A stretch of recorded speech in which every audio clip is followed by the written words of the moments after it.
Hello, YouTube. Welcome to the Stratosphere Lounge. Let's bring in our friends over at Twitch here. Hi, everybody. Welcome to Stratosphere Lounge. I'm your host, Bill Whittle, moving around, trying to get myself centered here. It's D-Day, 6th of June, 2024. Everybody is doing well, I hope and trust. It's good to be here. Let me zoom this baby out just a tiny scotch of a little. That's better. Hope everybody's doing well. I've got something unusual, just I think in the history of TSL. I have a call I have to take, and I didn't want to delay it. It's probably going to take me about 6 or 7 minutes. I have, however, and I didn't want to delay the show till 6:30 or whatever the case may be. So I've got a little reel to fill the time. It's I'm not going to tell you what it is, but I just entered my head. It's about 9 minutes, and it's kind of comedy you don't see on TV anymore. It's one of my favorite all-time shows, and I just took 2 clips out of it to keep you entertained while I take this one call that I just absolutely have to take, and it will not be more than 10 minutes, so I've got to be right back on there. But it's entertaining. It's a lot more entertaining than Stratosphere Lounge, to be perfectly honest with you. So for those of you that are familiar with it, when you see it, you'll have fond memories. And if you have never seen it before, you will be probably, I hope, as amused as I was. So the 2 clips that I'll be showing in about 5 minutes are the first one is an example just of the kind of comedy that was just on TV all the time, and that you could just never do today. That I'm afraid could never be done today. It's not particularly shocking. In fact, it's on television in mid-70s, so how shocking could it be? But it does go to show you just how much times have changed, and how overly. It's a great example of how overly sensitized people have become. That's about 4 or 5 minutes, and then it's followed by another 4-minute clip, which is just 3 comedy geniuses. Just 3 of the finest comedy actors I think that ever lived, and so I'll have them for you in a little bit. Talk about SpaceX in a moment, but I've got to do an actual honest to God tweet, or whatever they call the X's now. I want to tweet this to Elon. For those of you who saw the re-entry thing, I was looking at this thing, and the stabilizer, the front stabilizer, that the fin that is responsible for the flip maneuver. Most of you have seen it already, but if you haven't, on the last flight, on test flight 3, the Starship came in out of control, essentially just rolling, and we got some good looks at the beginning of the re-entry and plasma. But this one was stable, and it was coming in, looked like it was going to be absolutely perfect. And then and then the fin, which was in the shot, started to melt. Somebody's made a mistake somewhere with either the heat treatment or whatever. But what was the most amazing thing about that was that this fin is going through the plasma. They go through maximum heating, and then it starts to get red hot, then it starts to get white hot, then you can actually kind of see the ribs inside the skin, and then little pieces of it just start globs of it just start globbing off, and they globbed off so much that they started splattering all over the camera lens, and then one of them hit hard enough to crack the camera lens, and you think, my God, the ship's going to break up, but the damn thing held on, and it was eviscerated. And I thought, man, that's just amazing. So I came up with this little stanza. I'm going to get a still picture of the fin at the beginning of the reentry and at the end of the reentry, and my little stanza was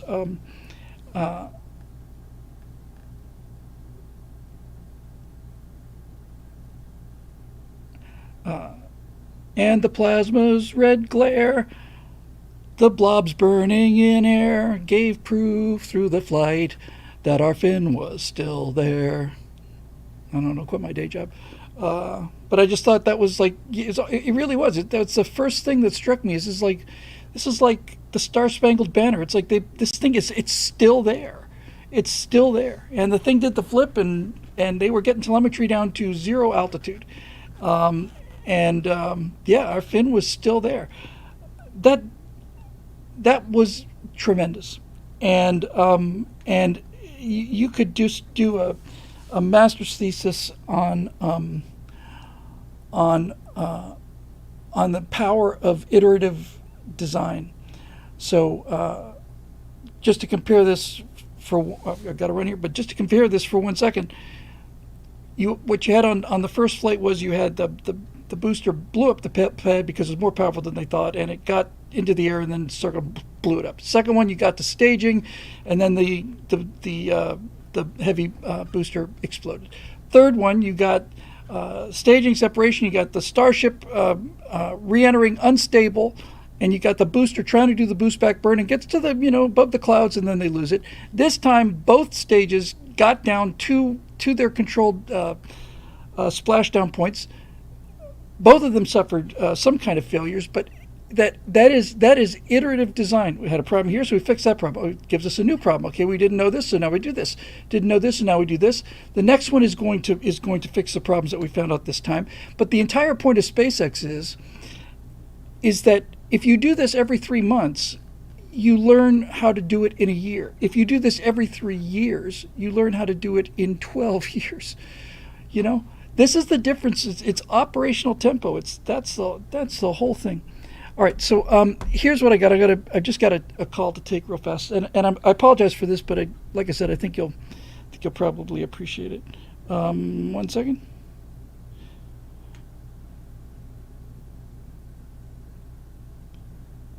Okay, so this again is one clip is to show you just how much, it's the same show. One clip is to show you just how much television has changed and how less offended we were about everything back in the day. And the second clip is just plain genius. So we'll set them up on, we'll start with YouTube here. So enjoy this YouTube, and I'll be back in about 9 minutes, I think.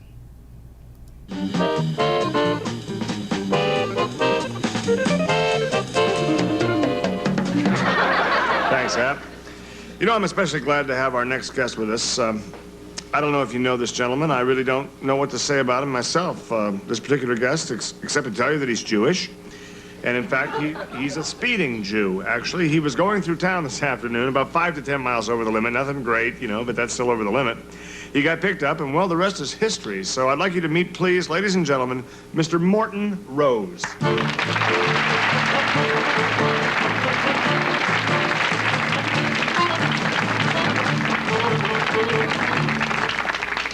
Hope that seat's all right. I'm not sure what you're used to. Welcome very, very, very much, Morton. I guess it was just our luck that you were stopped today as you were driving through town, and it was the police chief's idea, and a pretty good one, I think, in fact, to have you on the show because, well, it occurred to him that many Fernwooders or Fernwoodians or Fernies, whatever they're calling themselves these days, have actually never seen a real live Jew before, and I think as your troubled, though very nice people know, it's just this kind of, I don't know, ignorance that often breeds contempt and prejudice and stereotyping, and I think we can help stop some of that by just letting them see you and see what you're all about. That's true, Barth, yes. And I think it's a service to let people know that you actually are, which I say, harmless and just like everyone else. And I think right now we can put an end to a stereotype because, as you can see, he's completely normal looking. You look just like the rest of us. It's as plain as the nose on your face. That's right. I'm just a regular guy. Okay. Morton, let's start right out the top here. Where do you work? Hidden Acres Real Estate. Mm-hmm. And, of course, you own it. I'm a file clerk. Oh, sorry. It's a surprise. May I ask you, why didn't you become a lawyer or a doctor like most of your other Jewish people? My family was poor and they couldn't afford to send me to school. Your family was poor? Uh-huh. Are you sure you're Jewish? Could have been a mix-up at the hospital. Of course he's Jewish, Jer. Tell me, Morty, if I may. Do you have a family? Yes, I have a boy and a girl. One each. Yeah, it's amazing, really. I think this is quite an education for any Fernwoodians who may have never seen a Jew. You've met Jews yourself before, though, haven't Oh, you? definitely, yes. I've talked with them. I've had dinner with them. You name it. I know them inside and out, definitely. What tribe are you from, Mr. Rose?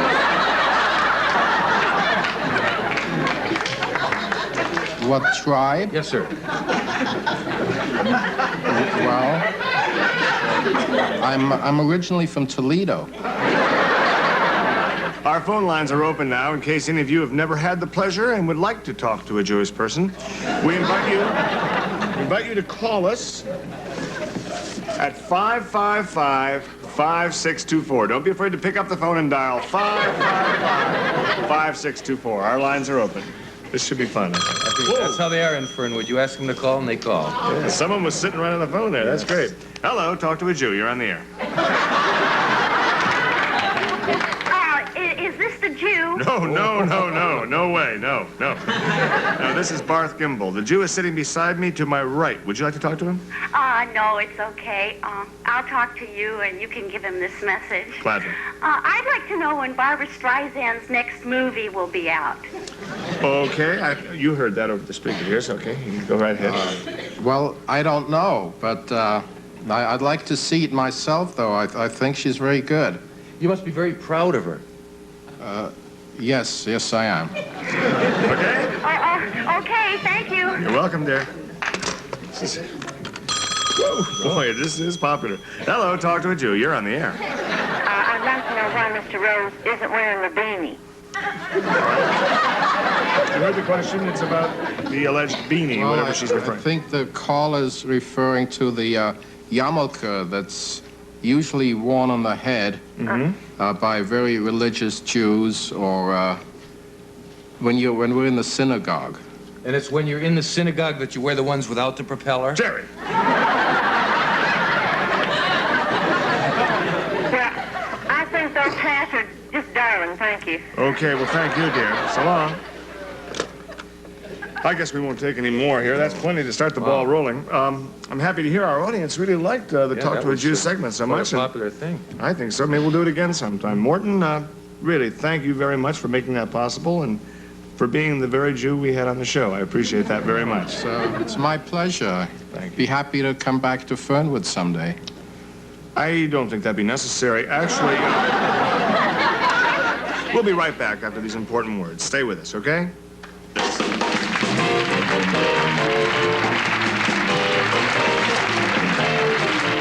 My next guest is probably the top auto mechanic in the Tri-County area here. That would, of course, include Fernwood, where he lives here.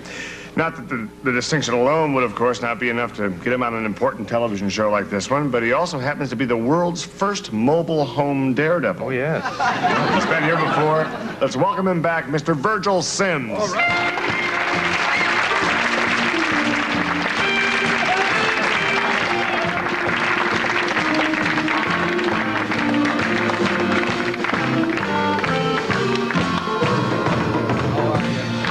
Covered. Look at this, 3 death-defying acts on the same couch. That's right. I'm just joking, Debbie. Okay, Virgil, last time you were here, we talked about you were preparing a spectacular show at the Speedway where you were going to jump you were going to jump 3 motorcycles, if I recall, 3 over a mobile home. Is that right? Or are you going to jump? No. No, you were jumping 3 motorcycles with a mobile home. That's what right. it was. I was attempting to jump those motorcycles with a full-size, fully equipped mobile home. Yep. You can say the brand name if you like. That'd be no problem. No, I'd appreciate it. it's a Winnebago. Winnebago. And as most of the viewers know, I missed the landing ramp and hit the wall there by the bleachers. And kind of crashed up a little bit there. Flames and everything. A lot of people told me that the flames were visible for miles and miles. Yeah, all around the entire area there, Barth, where the Speedway used to be. course, they're fully insured. The Speedway went right up in flames, though, didn't it? Yeah, like nothing you ever seen. Well, all's well that ends well, though, huh? Yeah. Excuse. Sorry. Does that mean you're pretty much out of the Daredevil mobile home jumping business here? Well, I don't know yet. Of course, I won't know for sure until my fans get out of the hospital. But They could still be 150% behind you. There's a big turnout that day, too, wasn't there? Unfortunately, as it turns out. I'll tell you, that's one thing about these people here in Fernwood. They can be lying in there with 80% of their body covered with third-degree burns, and their main concern is for you and the fact you didn't make the jump. Some wonderful people. As it turns out, you're sitting here on television, and they're still laid up, probably with their yeah, feet. One of those. And you've got their $1.50. well, I was going to kind of ask you, Barth, if you could help me out. I've been wanting to organize a telethon to raise money, kind of cover my lawsuits. Well, we could possibly work that out. Of course, there's operating expenses, and we'll have to take all of those out first, and if there's anything left, that's yours, and I think it's an admirable thing to do. It's wonderful. Exactly, what else are you going to be doing here now? You're working on Well, I'm teaching classes up to high school on automobile repairs and such. try to bring things back together there. That's right. One of my most popular classes is how to fix up that old used car and for resale. Aha, people that would like to figure out what they can do to unload that turkey, so to That's speak. right, Bob. And you're teaching at the school. You didn't even finish school, did you, Virgil? No, I didn't. It feels kind of funny standing up there and teaching instead of in the corner. Yeah, I'm sure it does. Well, can you show us a little bit of what the people that take your course might expect to learn if they go there? They want to learn how to, you said the category was fixing up your old car for resale. That's right. Here's some helpful hints here on Brought you fixing up tools. that old car. First thing you want to do, especially if you got an old car and it burns oil like most old cars do. Burns what? Oil. That'd be oil. Take you just an ordinary pair of wire pliers Warplars would be wire pliers. and snip you about 1.5 inches off that dipstick. It'll read full all day long. I'll be done. Absolutely. Anything else? Yeah. Then you take you just the ordinary shortening, like Crisco or what have you, Crisco, we can say that, I think. and you just pack that down in there underneath the oil cap as much as you want. And if that engine's hot, well, it'll melt real quick, and this won't burn even at the highest temperatures. I'll be darned. And you can really unload that old sucker. Well, that's fascinating. Now, let's put the shoe on the other foot here. Let's say you're in the market for a used car. What would be some of the things you might teach your students to look for? Well, the first thing you want to do is take out that dipstick and look and see if it's been snipped off.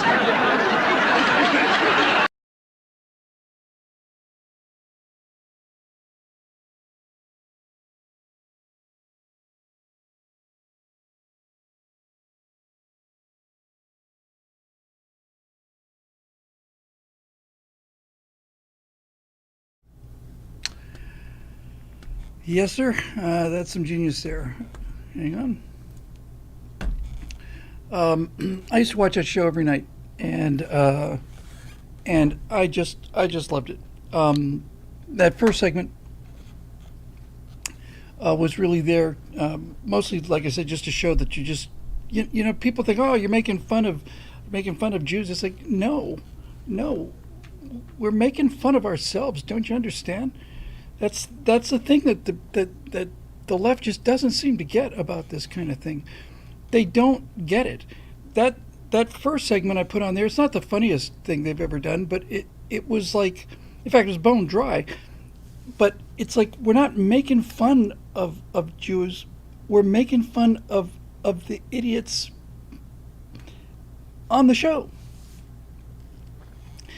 And the second clip is just three of the best comic actors that ever lived. Martin Mull didn't do much after Fernwood Tonight. He did a couple, was a regular on a couple sitcoms, but this show made him. It was a cult classic. It was syndicated, and so it wasn't a network show, but it was on every night. I want to say around 11 o'clock, right around Star Hustler time, and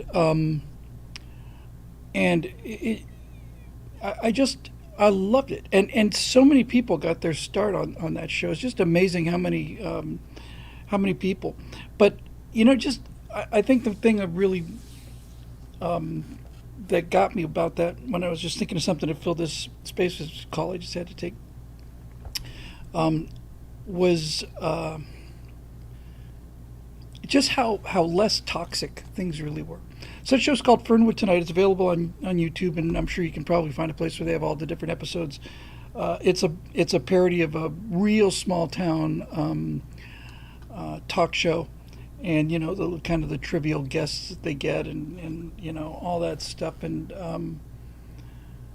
but what they're really making fun of is themselves. So Martin Mull, he was just the perfect greasy, oily, self-serving, constantly self-promoting, acid wit kind of guy. But Jerry Hubbard it's so hard to do what Fred Willard did on that show, and Fred Willard is the all-time great. I honestly think Fred Willard is unmatched at this. And what he's unmatched at is playing a guy who is unspeakably dense. Just a 65 IQ guy who's really quite convinced he's got he's like the Dunning-Kruger avatar of people that think that they've really, that they're really capable and competent, and they're just thick as a brick. And it's really, really, really hard to do that, because you've got to play it dead straight. And I saw Fred Willard coming out of Little Tony's restaurant in North Hollywood about 4 or 5 years ago. He died several years ago.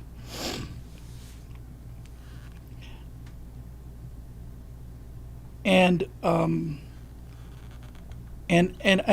you see a lot of celebrities in LA. There's very few people I actually stop, and he's one of them. And he was coming out, and I was coming in or something, and I just passed him. I said, "I'm sorry, excuse me, are you Fred Willard?" He said, "I am." I said, "I just wanted to tell you, sir, you just made me laugh my entire life. I think you're a comedy genius. I watched Fernwood Tonight, and I just loved every second of that show." And he said, "Well, thanks very much. I loved it too. It really got me started, and we really had a good time on that." Yeah, it was in Best in Show, all of those Christopher Guest movies, and there was a joke. It was just one joke, and it had to do with the fact that that it was a commercial for V8 vegetable juice drink, right? And the tagline was, "I could have had a V8. I could have had a V8." And it was on the air for that commercial was on for a long time. So there's some scene going on Fernwood Tonight where they've got a cooler there, and and Fred Willard as Jerry Hubbard is drinking a V8. And Bart said, "What made you pick that?" And he said, "Well, what do you mean?" So we said, "We got a cooler right there." And Jerry opens up the cooler, because all the advertisement was, "I could have had a V8. I could have had a V8." So Jerry's drinking this V8, and he looks down. He opens up this cooler, and he goes, "I could have had a Pepsi." And I don't know why. It's not the greatest joke ever written. It's just, I never forgot it. To me, it was just a perfect joke. So, anyway, yeah, could have had a Pepsi. Yeah, that was funny. All right. Anyway, thanks for the patience or for the delays. So we'll go to questions pretty quick here. But Starship did a tremendous job. The day before, they got the Starliner off the ground, and I thought, how 20th century. I don't want to be constantly. Yes, I do. I almost said I don't want to be constantly dumping on them. By the way, I have never, ever, ever, ever seen, ever in my life, seen a company prestige take a dive the way that Boeing says. I've never seen anything like it. And in the comment section, it's not gonna make it. I'm never flying Boeing. I mean, Boeing is just amazing. Was just amazing. It still is just amazing. I got back from a 5-day vacation, which I needed very much. Flew a Boeing 757, and I was getting on the plane, and I thought, yeah, well, 757s were made quite a while ago. The production line stopped a while ago. This plane is well manufactured. But they, honestly, if there is one more, I've mentioned this before, if there's one really significant accident on a Boeing aircraft that is a result of manufacturing problems, you could find yourself where significant, large numbers, maybe even the majority of American travelers refusing to get on a jet that consists of, what I don't know what it is. It's got to be 60-70% of the U.S. fleet, if not higher. I would think somewhere in that neighborhood. It's Boeing and Airbus. And you have to ask yourself, the president apparently is resigning in a year or whatever. How is it that the stockholders are not saying the entire board has to go, and whatever profits we have managed to wring out of doing this by parting this thing out, we have to spend all of that money and more in an aggressive campaign to get back what we're selling, and what we're selling is safety. Roadrunner makes a great point. The FAA has not been doing its job. There was no due diligence with regard to policing Boeing. So Boeing just basically went down the same road as any other corporation, and that is, let's kill the goose that laid the golden eggs. Let's just kill it. It's worth a lot. Let's just rip all the eggs out of it, and then just think of all the eggs we'll have. And they did the same thing with Disney. Disney's product used to be entertainment, wholesomeness, quality. Then they just gutted that goose. Boeing's product used to be safety, reliability, and cutting edge design and manufacturing. They don't make airplanes, and Disney doesn't make movies. That's not their product. That's just the widget. And so Disney went woke and ruined their entertainment image, I think irreparably, although I don't want to start this up with Eric again. I can't believe the damage that's been done to them, and the accolade isn't helping any either, although that's a Monday topic. And then Boeing just did it just to squeeze every penny that they could possibly get out of manufacturing airplanes. I know that airlines run on a very narrow profit margin, but I would imagine that Boeing actually ran on a fairly decent profit margin. And this business of companies trying to squeeze every single penny out of things and destroy the product and reputation is just beyond me. Absolutely beyond me. Hang on one second. I got to do what Johnny Carson does. Johnny Carson would always be doing the Tonight Show, and then like while somebody was talking, he'd just turn away and he'd just take a little smoke break, and he'd just like,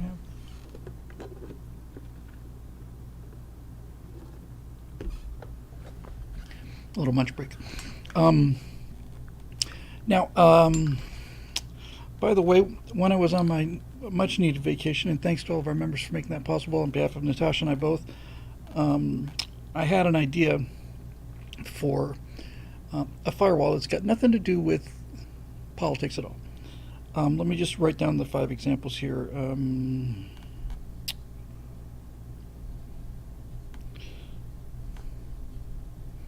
What I was thinking I would do, and I think need to find the right title.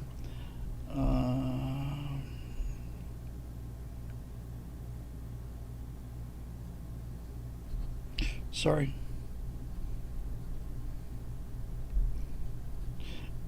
I was just sitting there, and I was at a hotel, a couple hotels. We were in an extended stay apartment thing, but we went to a number of hotels, and a couple of them were really run very, very well. And it reminded me a lot of growing up. And so I think what I might do is a firewall called How to Run a Perfect Hotel, or something along those lines. One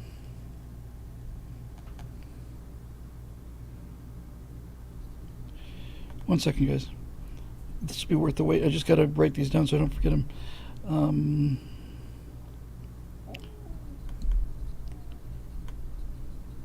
I'm just missing one.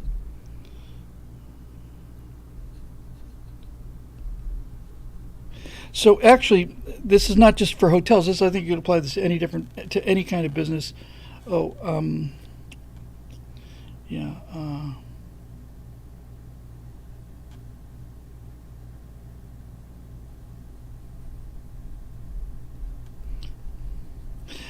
I think this could apply to all different businesses. So this is from a chance for me to tell 5 different stories.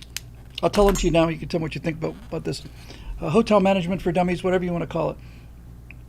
But basically, I was sitting there at this hotel, and the thing that impressed me, frankly, was we were on the Big Island, and this may not sound like much, but there was a hotel there that we weren't staying at.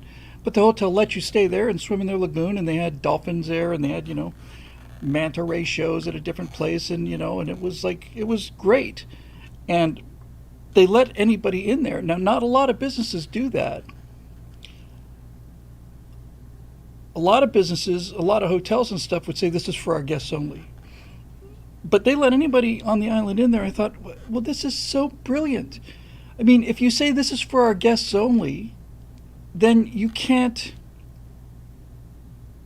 Then how are you going to get new? How are you going to get new guests? How are you going to get new customers? No, this is a hotel property. You're not allowed in here. It's like, it wasn't until I got there and I realized, oh yeah, they welcome us. Yeah, absolutely. You have a beach chair. You can, first of all, you're going to go there and you're going to spend money and buy some drinks and and all the rest of it, and lunch and so on. So you make some money there, but then you get I just was so obvious, but so unusual, because I'm so used to businesses that are just like, this is you must be a guest of the hotel, in order to use the pool or whatever. And I just thought, my God, hey, crazy. Before I go another word, I want to just say one thing. It's completely off topic. This came in while we were running the clip. This is from the YouTube stream. I hope you're still there. This is from a comment from a guy named Deathbone. And I meant to answer it right away, but again, just in the middle of the clip. It said, hey, Bill, I'm new to the channel. I've been binging every one of your videos, and you've been such a help in helping me rationalize the world, so thank you. I just wanted to recognize that comment, because comments like that are just, I can't tell you how much they mean to me. It really gets me through dark nights and makes happy days happier. So thank you so much for that comment, and I didn't just see it and ignore it. I just wanted to thank you very much, for that. It means the world to me, especially coming from new people. So I'm not going to belabor this very much, but here's what I want to do just for the fun of it, and then we'll get into questions. Because Boeing, we just talked about Boeing, Disney. So many of these companies are ruining themselves. They don't know how to be successful. So I'm going to write this thing up, and I think it might do some business, just only because it's not political. So basically, what I would do is say, hey, you're about to get 5 pieces of advice on how to run a perfect hotel, and you probably could apply these to just about anything else on how to run a perfect business. So my name is Bill Whittle. I have a small company, and I don't know these things. I'm not a great businessman. I'm a terrible businessman. But my dad wasn't. My dad was a hotel manager. And my dad, I think, was probably the best hotel manager in the world. So let me give you 5 examples of how to run a perfect hotel. You probably take this into running a perfect business. But 5 points that I learned just watching my dad. So here they are, and we'll start with the most important one first. Customer is always right. Always, always right. It's such a cliche, but what does that actually mean in the real world? Well, and for those of you who've heard this story 35 times, just brace yourselves. When I was a kid, we were down at, we would usually eat dinner at the hotel once or twice a week, and we'd all get dressed up in our little blazers with the manager's son and wife, my mom, obviously. And we were sitting at a table, and the guy in the next table was just off of my shoulder here, and I wasn't particularly paying attention to them, but I heard them when they ordered it. And this guy ordered chicken piccata, and I didn't think twice about it. A few minutes goes by, the waiter brings out the meals, puts down the chicken piccata in front of this guy, and this guy said, "I didn't order this." The waiter said, "What? Excuse me?" He said, "No, I ordered the filet mignon." And the waiter said, "I'm sorry." My dad got up like a flash, just glided over there and said, "I'm sorry, it seems there's some confusion on our part." "Not on your part, on our part." He said, "Yes, I ordered the filet mignon." And I'm like tugging at my dad's coat like that. He's like, "Billy, talk to you later." So what my dad said basically was this. He said, "I'm terribly sorry about the mistake, sir. We'll get that filet mignon out of here, out to you as quickly as we can. Mario, could you ask them to rush a filet mignon, medium rare, whatever the guy ordered?" "Yes, of course, Mr. Will, I'll do that right away." He goes, taking off. Okay. And then my dad says, I'm terribly sorry that we've delayed your dinner like this. And in order to make up for our mistake, I was just wondering if you would be all right if I were to buy the entire table the drinks for the evening." "Well, yes, of course. Well, thank you very much." "Well, okay, fantastic." "Okay, well, I'm very glad. I'm just at the next table here. My name is Bill Little. I'm the manager. That's my dad's name, too. So just please let me know if there's anything else we can do for you." So they brought out the filet mignon dinner. He's happy. The entire table, 6 people, are happy. They get up, thank us profusely, walk out, and after they leave, I turn to my dad and I say, "Dad, he didn't order the filet mignon. He ordered the chicken piccata. I heard him." And my dad said, "Bill, I know he didn't order the filet mignon. Mario is the best waiter I've ever hired. I recruited him from Italy. They don't make mistakes like that." I said, "So why did you do that? I mean, what if he was just trying to get a better meal or something?" He said, I don't care why he did it." He said, "Look, Billy, if I had fought this guy over this, and I knew we were right, but if I'd fought him over this, I would have embarrassed him in front of all of his friends. He would have sullenly eaten the chicken piccata. He would have had a miserable time here. He would have hated me and the hotel. And what would I have saved from that by not paying for his filet mignon? What? We're talking about 1966 money here. What, $6, $7? Would have saved $7. So I paid an extra $7 for his steak, and I probably paid another $20, $25, $30 for the drinks for the table for the night. So I'm out maybe $40, Bill. I'm not gonna lose $10,000 worth of business from this man and his family and his friends and his children and everybody he knows. I'm not going to lose $10,000 worth of business to save $40 over somebody's mistake, and it's just insane." And I thought, well, damn, that's really pretty freaking brilliant. Customers always right, always, even when they're wrong, especially when they're wrong.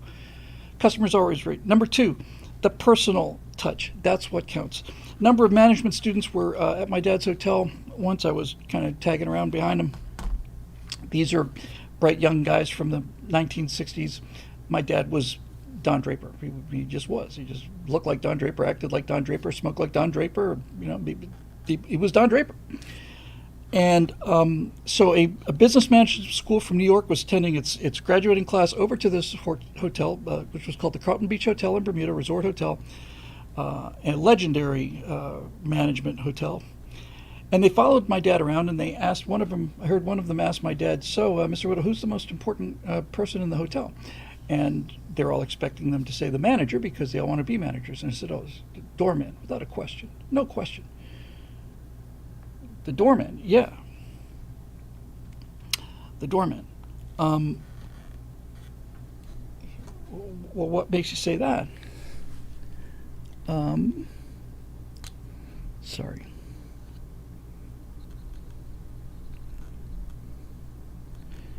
He says, "Well, take Robert, our doorman.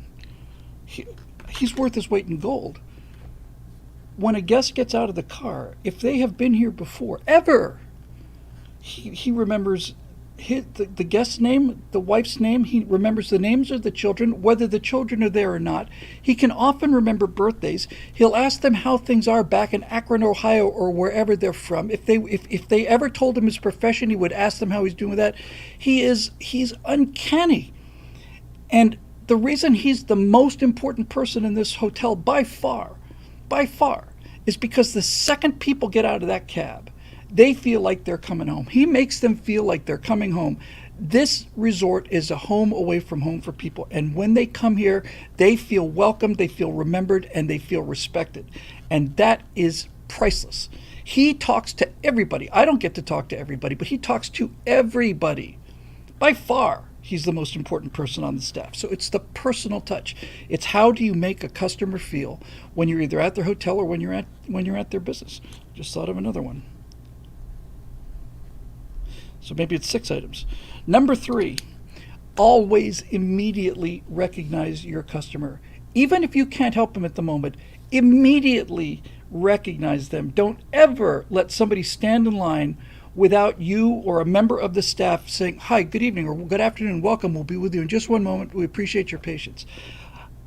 This one I learned myself, actually. There was a period before I went to college when I was trying to save money for college. I was working at my dad's hotel. I was working at the front desk. And the guy who was in charge of the front desk was a guy from, I want to say from Belgium. He was one of those, pencil thin mustache kind of guys, almost certainly kind of prissy gay kind of, just really, really by the book kind of guy. But he was phenomenal, front desk manager. And we had some clients at the front desk, and something was happening. And I'd said hello to somebody. I said, "Just one moment, I'll be right with you." And I turned around because there was something behind me that I had to get off of a shelf, or something behind me on the back. I don't think that's where they kept the keys. Something I had to turn around. And after that guest had gone, this guy just basically, damn near slammed me up against the wall. He said, "Never, ever, ever turn your back on a customer. Ever. Do not ever do that at this front desk." And it wasn't like I was ignoring them. I wasn't playing, Parcheesi off in the corner. I just simply had to turn around to get it. He said, "Never, ever, ever turn your back on a customer. Ever." And I thought, okay. Yes, sir. Whatever his name was. Absolutely. And I never forgot it. And that's really important. You are always focused on your customer, always focused on them, and they never, ever, ever get the sense that you're too busy to talk to them, or they're not worth your time, or hello, is anybody work here? How many times have we had that experience where it's like, "Does anybody work here? Hello?" Standing in line for 15 minutes, they don't even acknowledge you. It's suicide. Forget about it. Number 4, sweat the details. I noticed this, I was reminded of this when I was in Hawaii, because they were raking the beach with a four-wheel ATV, just raking the beach. And Natasha says, "Why the hell are they doing that?" I said, "Because it makes the beach look good." And I was reminded of something that my dad did in his hotel. Back in the day, when I was a lad, in the mid to late 60s, people smoked a lot. And so every hotel had ashtrays everywhere. And throughout most of the lobby areas, we had ashtrays that were on the floor. They're probably about 4 feet high. A metal cylinder, and the top of the cylinder was filled with a very fine white sand. And you would just put your push your cigarette out in there, you flick your ashes in there. Mostly you just stuff your cigarette out in there. And if you walk through the hotel, Carlton Beach Hotel, when my dad was the manager of that hotel, you could look at those ashtrays, and every single one of those ashtrays would have like an imprint on them. There's a little mold that said CB for Carlton Beach, and you would just press that into the sand, and the second that you put a cigarette out in there, you disturbed the CB. And I never saw an ashtray with a cigarette in it. I saw plenty of ashtrays. I never saw an ashtray with a cigarette in it. I think my dad hired a guy who did nothing but go around and maintain the ashtrays. And so this is the lesson. It's like sweat the details. I asked him about that too. I said, "Geez, Dad, it's like, do you have a guy who just does nothing but clean ashtrays?" "Yeah, that's all he does. It's his job. It's a minimum wage worker," whatever the equivalent was in the 60s. But he said, "Yes, that's what he does." I said, "Dad, it's an ashtray, aren't you supposed to have cigarettes out in ashtrays?" He says, "Billy, if the ashtray is immaculate and clean, then chances are pretty good that the sheets are immaculate and clean. And if the sheets are clean, then the room is clean. If the room is clean, then the kitchen is clean. If the kitchen is clean, then the hotel is clean. And everybody feels it whether they realize it or not." That impression, that little mold. They would scoop out the cigarette butt, and then they'd put a stamp on it, and that was an indication that we are sweating the details. There's no detail here that we're not aware of. There's nothing lingering. There's nothing that we don't see. I'm thinking, oh my God, this man's a genius, and he is a genius. Number 5, morale. It's all about the morale.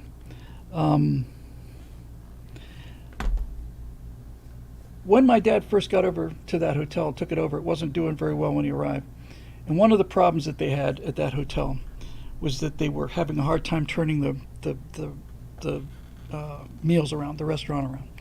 I don't know how true it is these days, but it's a charming custom. Back in those days, and if it's not being done now, I would recommend it.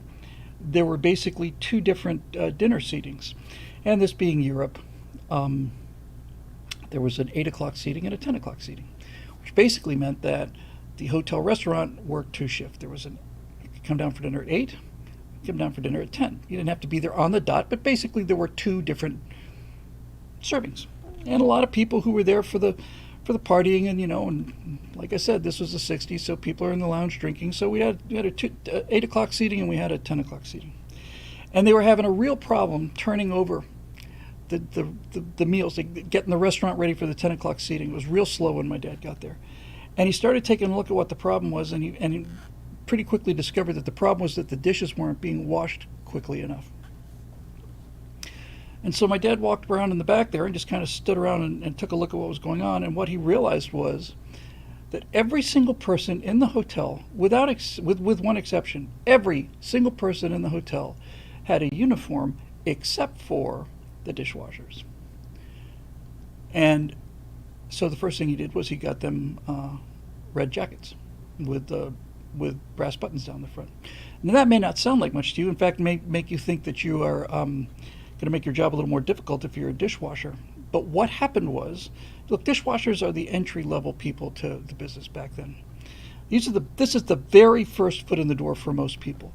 Most people will start in the kitchen in the dishwasher, and then they'll work their way up to this, or they'll transfer to one other thing. But this is the foot in the door job. And he realized that was the only position in the hotel that did not give the person doing the job a sense that they worked for the hotel. So he not only got them jackets, he got them jackets with their names on them, with a stencil, not a name tag, with the embroidery. And that problem went away immediately, because he found where the problem was. Number one, he found where the bottleneck was, and he found out that the problem was a morale problem. And instead of yelling at these people and saying, God damn it, you've got to move faster, what's the matter with you? He said, oh, I see the problem here. You guys aren't part of the team. Well, you're part of the team now. And not only did he get them new jackets, he basically sat them all down in one shift before they started and said, listen, you guys are the most important people in the hotel right now. If we don't do this, this hotel is going to fail. And if we do it, we won't. And it depends on you. It doesn't depend on the waiters, and it sure as hell doesn't depend on me. It depends on you. We've got to get these things done faster. And I believe we can do it faster. And so I'm counting on you. And once he said, I'm counting on you, bam, that's not management, that's leadership. And here's the final one. The final one is be a good corporate neighbor. Be a good neighbor. When Bermuda is an island out in the middle of the Atlantic, has no water supplies at all. Bermuda gets its water, at least again in the mid-60s. Bermuda has always gotten its water from rainwater. All of the houses have these beautiful white limestone slates on the roof, and the rainwater goes and is collected into cisterns, and it's treated and pumped back out. But it all comes from collection of rainwater. And there was a period there where there was a significant drought. Significant.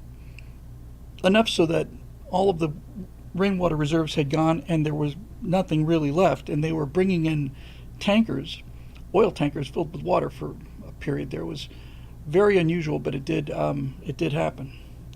And there were 2 facilities on the island, I think 2 or 3, that had desalination plants. I think they were probably the Air Force Base, the Navy base, both of which are gone, and the Carlton Beach Hotel.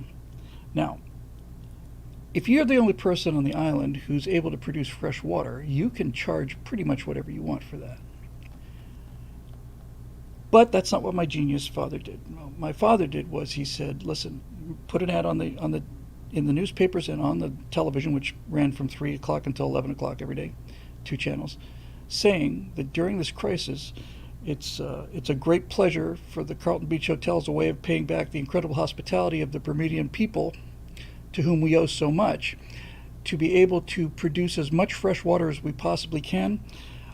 You can show up and we will give you, we will fill up whatever containers you bring, absolutely free of charge. It's just, consider it just a small token of our appreciation for you allowing us to share your island with you. And so he became one of the, I don't know, very, very few Americans who became, I don't want to say an honorary Bermudian, but who they considered one of their own. And that's just plain being a good corporate citizen. Now, any one of these things you could save money on by cutting off, and you'll just go right out of business like everybody else. If you do these 6 things, you know, if you remember the customer's always right, the personal service and recognition is the key, sweat the details, morale on the staff is not something you beat into people, it's something you lead them towards. Being a good neighbor, you will be able to run a perfect hotel, and you'll probably be able to run a perfect business. So, thanks for joining us. This message is made possible by the members of billboard.com. We'll see you next time on Firewall. Ba-boom. I just think it's a powerful message that needs to be said. And I think it could do well in terms of views, because there are some people, what was my pop's DEI policy? He didn't embrace, says Asa Findi ironically. He didn't have a DEI policy. He had an E policy. Really, he ditched the diversity and the inclusion, and he replaced the equity with excellence. He had an E policy. He just wanted excellence. That's all. He wanted peak performance out of people, and he understood you couldn't beat peak performance out of people. You can only lead it out of them. Elon Musk is wired that way. I want credit for not turning this political when you mentioned leadership. Huh, okay.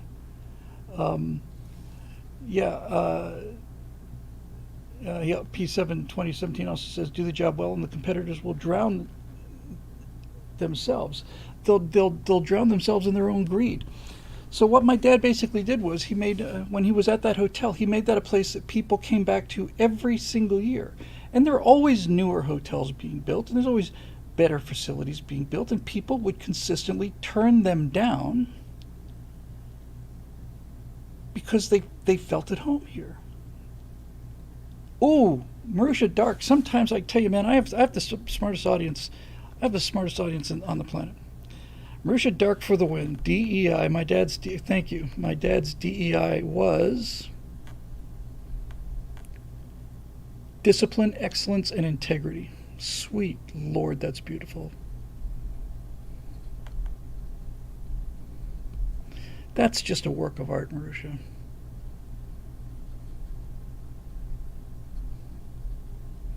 This should go viral, and I should get complete credit for it.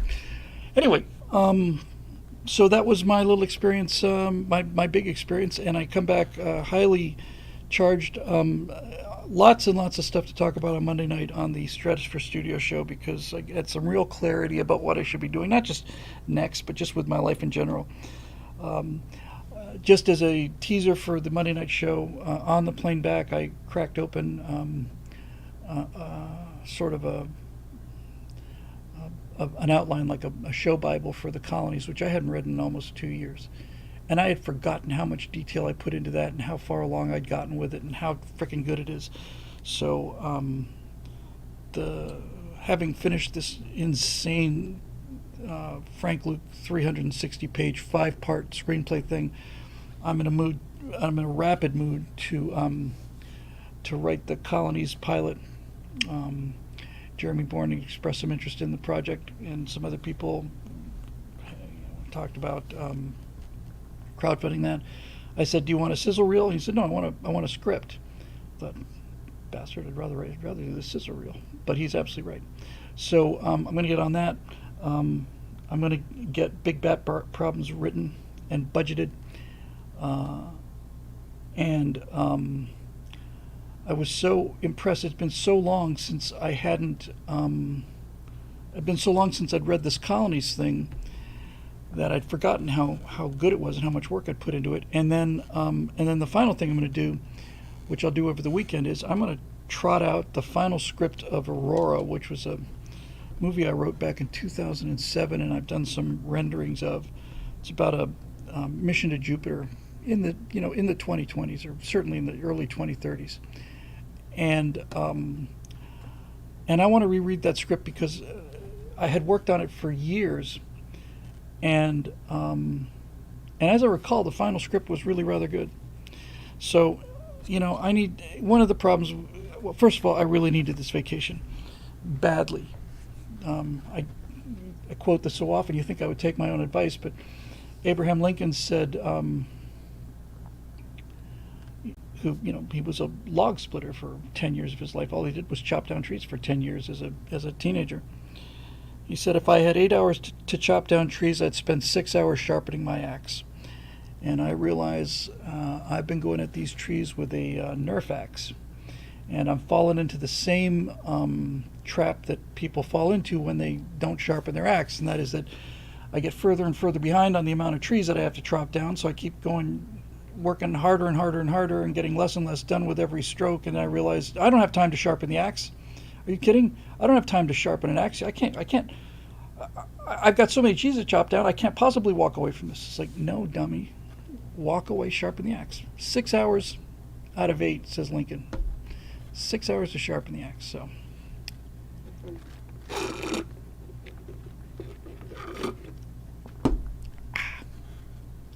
Okay.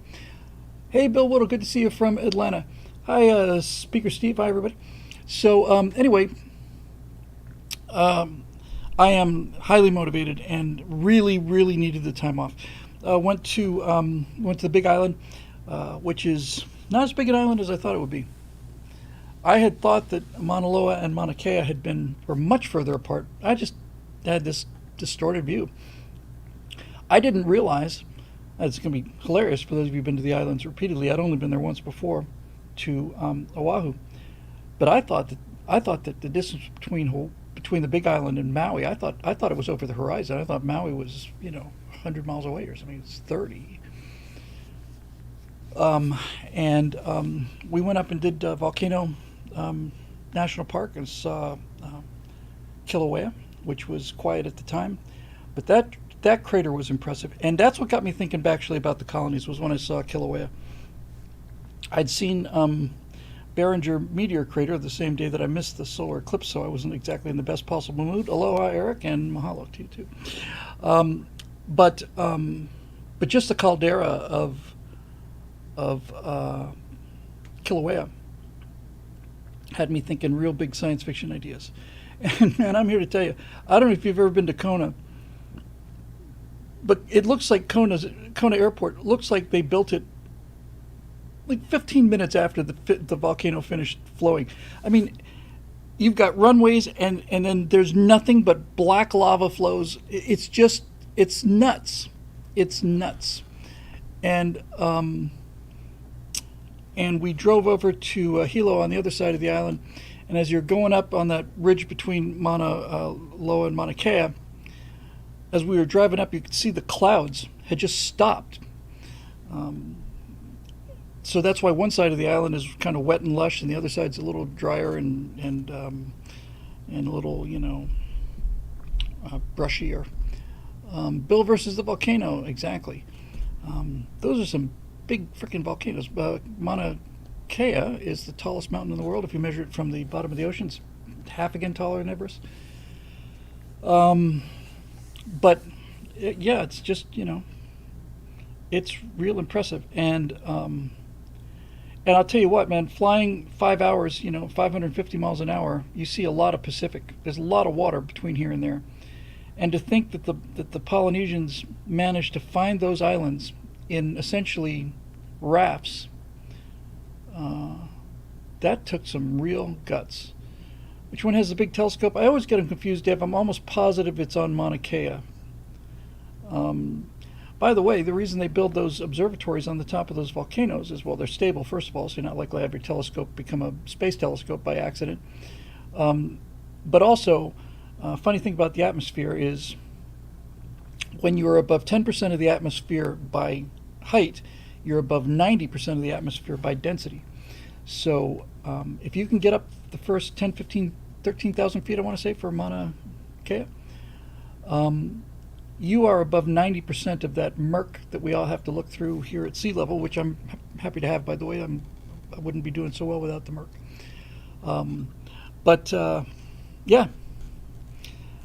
It was great. So I really needed to just sat there on the beach and realize how badly out of shape I've let myself get.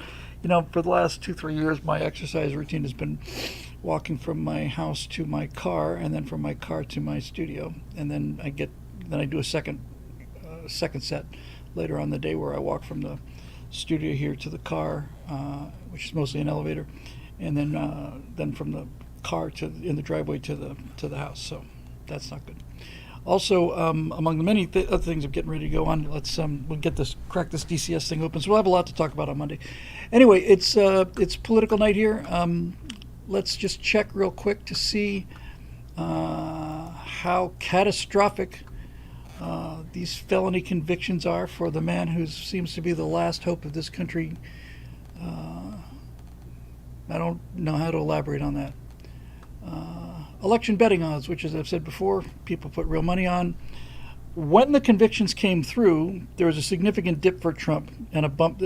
Trump and Biden's lines are completely mirror images of each other. But that had gone away. Right now, the 37 count felon, or 32 or whatever it is, chance of winning the presidency, this is what people are betting money on.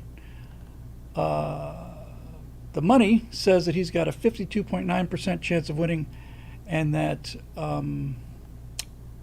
Joe Biden has a 37.7% chance of winning. So he's up 15 points. And let's not forget something here. He's up 15 points well after the worst thing that they could throw at him has happened. It's not like he dodged the indictments or nope, guilty on all charges. And he's up 15 points. He's up and anecdotally, but we're also seeing oh geez, tonight I gotta write that down, guys. This is a crazy night. I honestly, hang on. I need to make a t-shirt out of this. I have to get your information, Dave.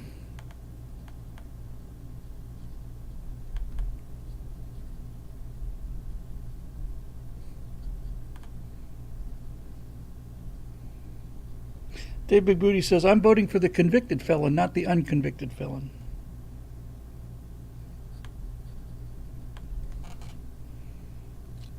That's frickin' perfect. It's perfect. There's another great one. I stand with a man who is deemed mentally competent to stand trial. My God, man. Now that's a little bit of inside baseball, but even if you know a little bit of the inside baseball, that report on Biden's handling of the documents basically concluded, yes, of course he committed all of these felonies. It's just that we think the man's too senile to stand trial. I got to get these down.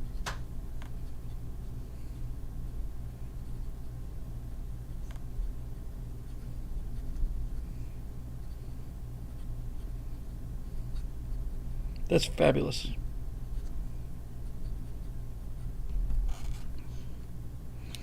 Oh, they've been all over the internet? Well, then unless somebody's copyrighted them, then it's time to make some t-shirts. Those are great. Yeah, and Fiery Texas is still LMAOing over how the Libertarian Party took a dive with their nominee just to ensure the rank and file support Trump. Do you think that's true? Do you think that the Libertarians picked a communist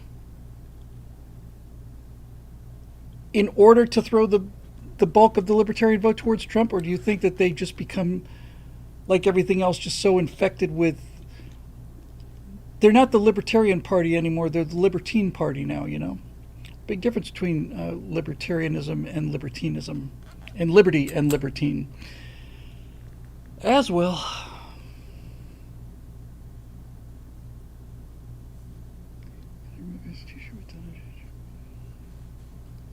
Yeah, all right.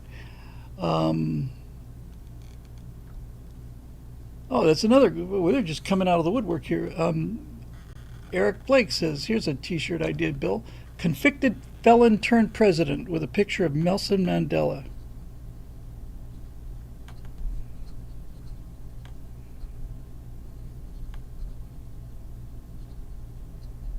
I really need to act on this.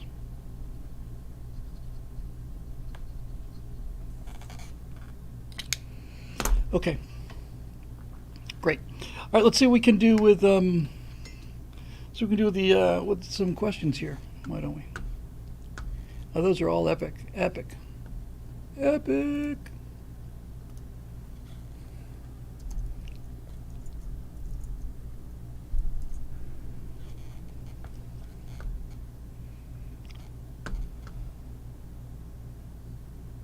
Login.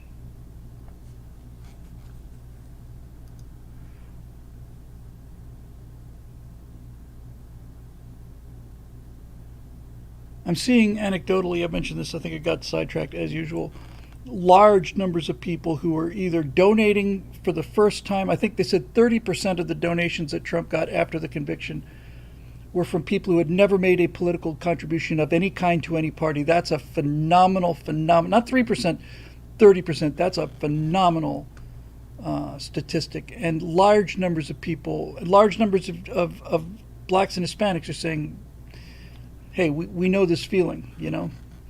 So, amen to that. And I saw Trump talking about, apparently Biden's talking about bringing in a lot of Gazans into America, which would play real well, I'm sure.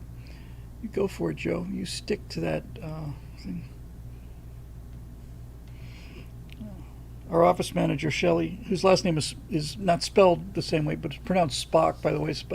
Spock is my office manager. Wore a American shirt, commemorative shirt for it being D-Day today. And she said, I wonder what kind of shirt Biden's wearing. And I said, he's probably wearing Baskin Robbins t-shirt would be my guess.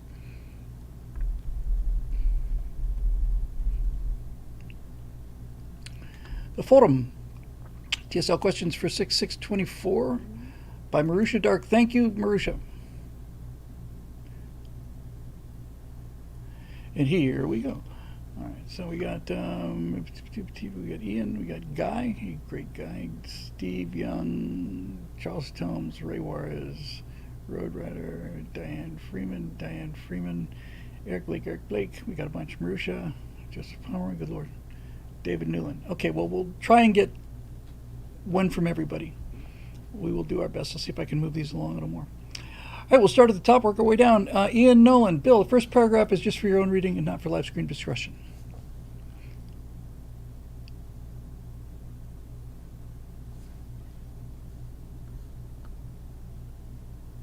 Okay, got it.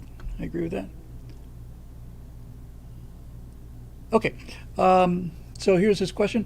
I have a different topic that I think is well worth discussing. The 17th Amendment to the Constitution. I, like you, have always heard and believed that direct election of our senators is one of the biggest issues that ceded states' rights to the federal government. However, I only recently heard the counter-argument for why the 17th ended up being passed in the first place. The indirect election of senators apparently made it easy, really easy to buy them off. In fact, it was said that the only senators you couldn't buy off was Pennsylvania's because Rockefeller already owned them. This leaves me in a dilemma. Are we screwed either way?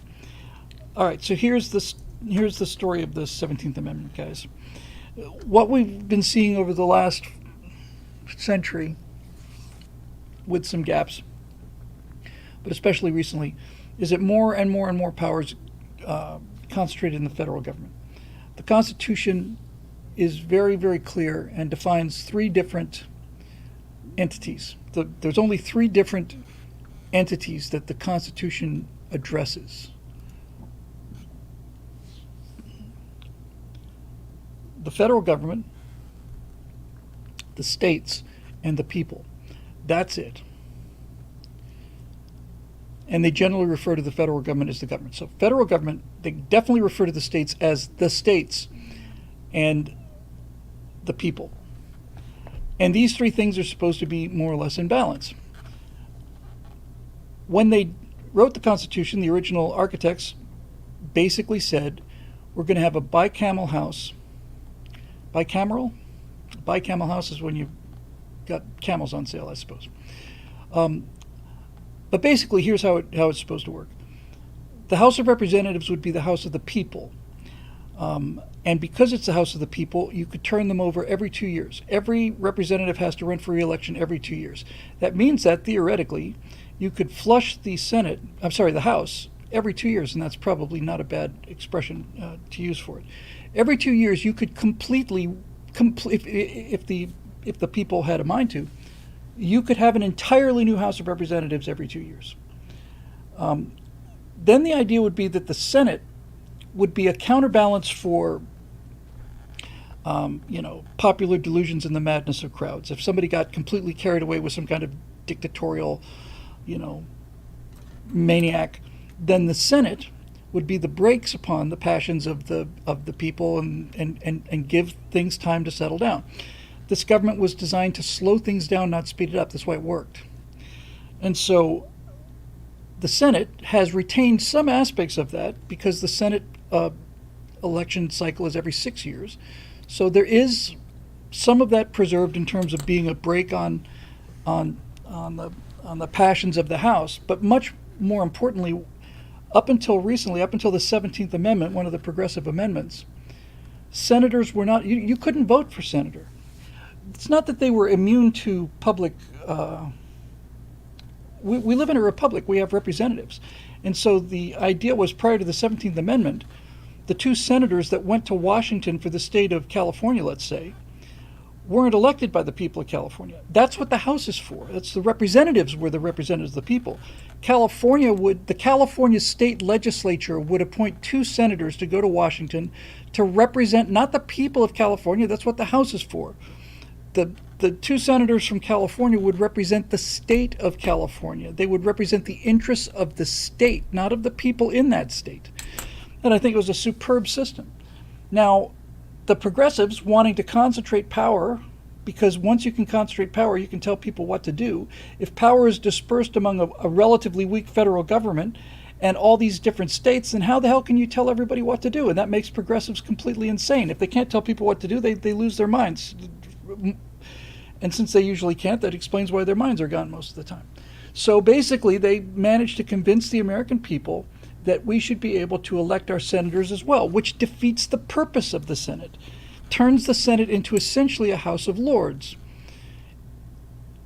Who is representing the interests of the state of Alabama or the state of Florida? Not the people, the state.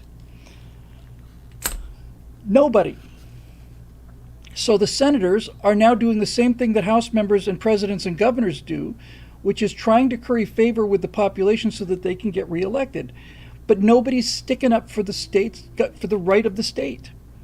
If the two senators from Texas or California were representing the interests of the state of Texas, they would be vetoing legislation that was bad for Texas. Not vetoing it, just simply refusing to pass it, obviously. Blocking it. So, the counter-argument, which I was unaware of, is that since there's two senators and since they have so much power, you could simply buy them off easily. And so what's the solution to that? Well, the solution to that seems to be a robust and independent press. I mean, I believe it's good. I certainly believe it's harder to hide corruption today in the days of the internet than it was back when you could not only buy a senator, you could buy 3 or 4 newspapers to support them as well. But to be honest with you, I really, even if you couldn't solve the corruption problem, I'll take it. In other words, I think that the threat of the concentration of power is more of a danger than the danger of corruption of individual senators. I'd rather have the state of California being bought off by Boeing, but still fighting for the state of California, than where we are now. So I don't think we're screwed either way. I think. Look, it's a job of the people. It's not the job of the press. The press is not a priesthood. The press is not a. You don't need a license to be a journalist, although they're working on that, God knows. The internet has the ability to shine a spotlight on a lot of things. You get into internet censorship because we're on people's private property and Google and all the rest of it. But let's put it this way. If it turns out that Donald Trump is able to win this election despite everything they're going to do and have done to stop him, and we appoint somebody like Jim Jordan or Josh Hartnett to be Attorney General and to go after these big tech companies. Josh would be awesome at that, by the way. Be really, really nice to have him have Zuckerberg and the Google guys on the stand and not have them say, "I'll circle back to you on that one, Senator." It's like, no, you are. This isn't a congressional oversight hearing. This is a trial. You're on trial now. And we should have broken up. That monopoly a long time ago. I think if Donald Trump, remember, I mentioned this I think on the last Stress for Lounge show. Obviously, if you want real change, you need the presidency, the Senate, and the House. But if you have just the presidency, you can appoint the Justice Department. You can fix the corruption without Congress. That is a job that the chief executive can do. The chief executive can fire the staffs of the immortal bureaucracy of the government. You don't need the Senate's permission. You don't need the House's permission. You don't need legislation. Donald Trump can go in there and fire every single one of the directors and as far down as he wants to in the FBI, CIA, IRS, all of that. He can cashier as many generals as he wants to as commander-in-chief. And I have a strong feeling he will, which is why this election is always the most important election of our entire lives. But I think looking back on all the other elections that were the most important elections of our entire life, well, actually, I think they just keep getting more important. But in any event, this is the one that counts. So I would take it. I would repeal the 17th Amendment. I'd repeal the 16th Amendment. And I'd look at a couple of others, too. I might look at the equal protection. Is that the 13th, I want to say? 13th or 14th? But I would definitely repeal the 16th and 17th Amendments. I'd do it immediately. I'd get rid of the income tax. You know, the thing that's heartbreaking about this, Ian and the rest of you, is our problems are so easy to fix. I mean, really, it's a weekend. It's really a weekend to get all this stuff ironed out. You know? Just abolish it. Goodbye, Department of Education. Goodbye, Department of Energy. Goodbye, Department of Transportation. Goodbye, alcohol, tobacco, and firearms. You know, goodbye to all of these things. Some of them you have to keep. You need some form of housing, not housing and urban development. Get rid of all of that, but you need some form of social services. So what is that? That's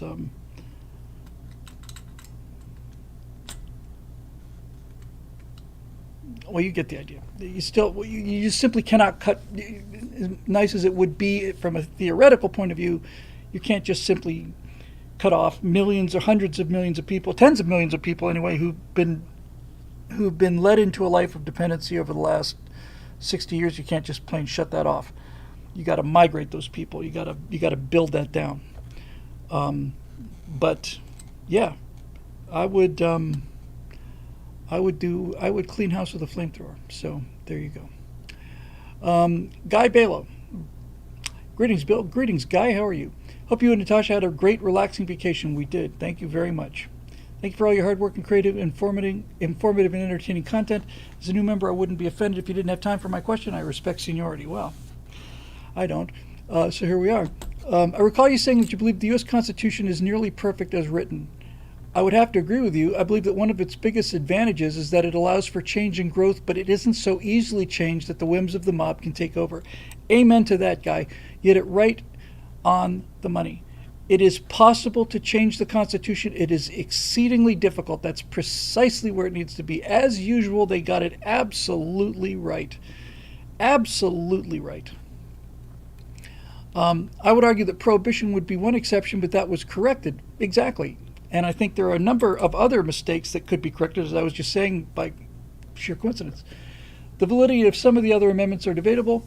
There are valid points on both sides of most of them. Our problems arise when we allow our government to have powers that are not granted to it by the Constitution. Amen, which I believe you also said. So my main question is why other countries didn't use our Constitution as more of a template, mainly the First and Second Amendments. Well, there's a simple answer for that, frankly, Guy, and that is that all the other countries besides the United States are weenies, with the exception of Australia. Although,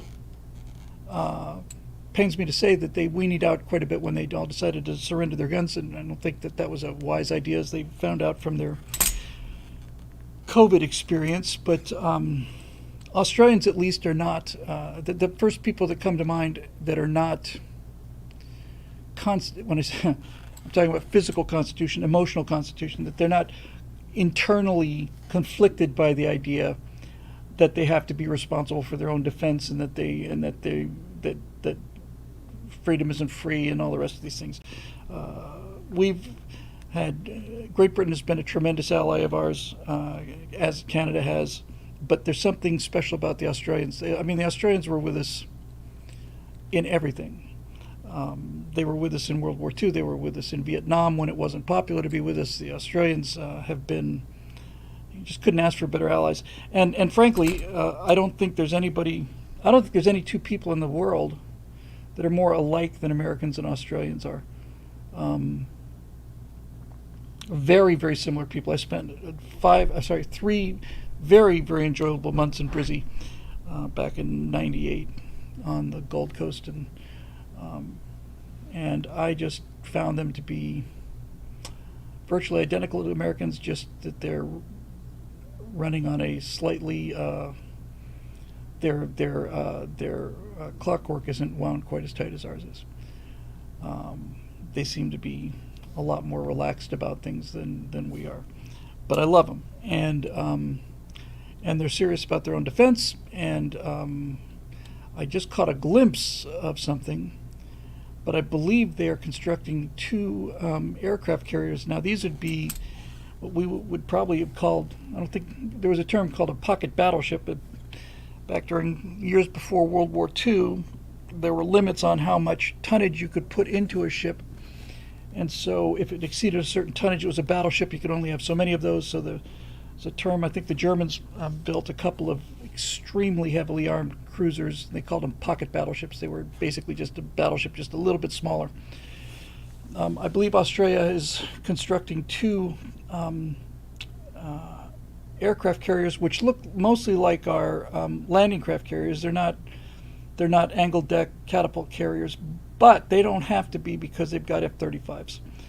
And the F-35, which I spent a significant portion, better part of a decade, basically dumping on, is starting to show its real potential. My main concerns with it, obviously, were and I maintain my criticism of the procurement. $1 trillion is ridiculous, but it is an extraordinarily good airplane, and we have 1,000 of them, and we're going to have 2,000 of them pretty soon.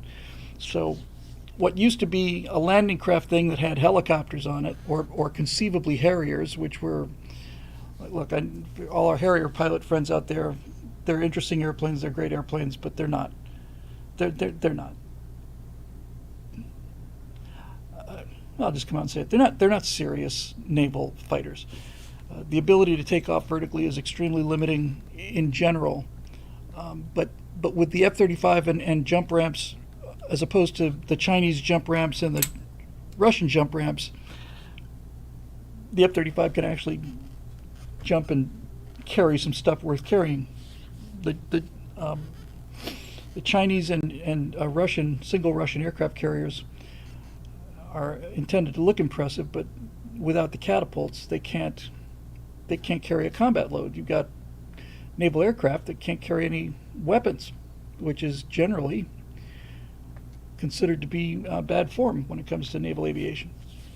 But anyway, Australia with 2 carriers with the F-35s, Great Britain with 2 carriers with the F-35s. I've seen a picture of the Australian carriers. I wouldn't call them beautiful, but they're not they're not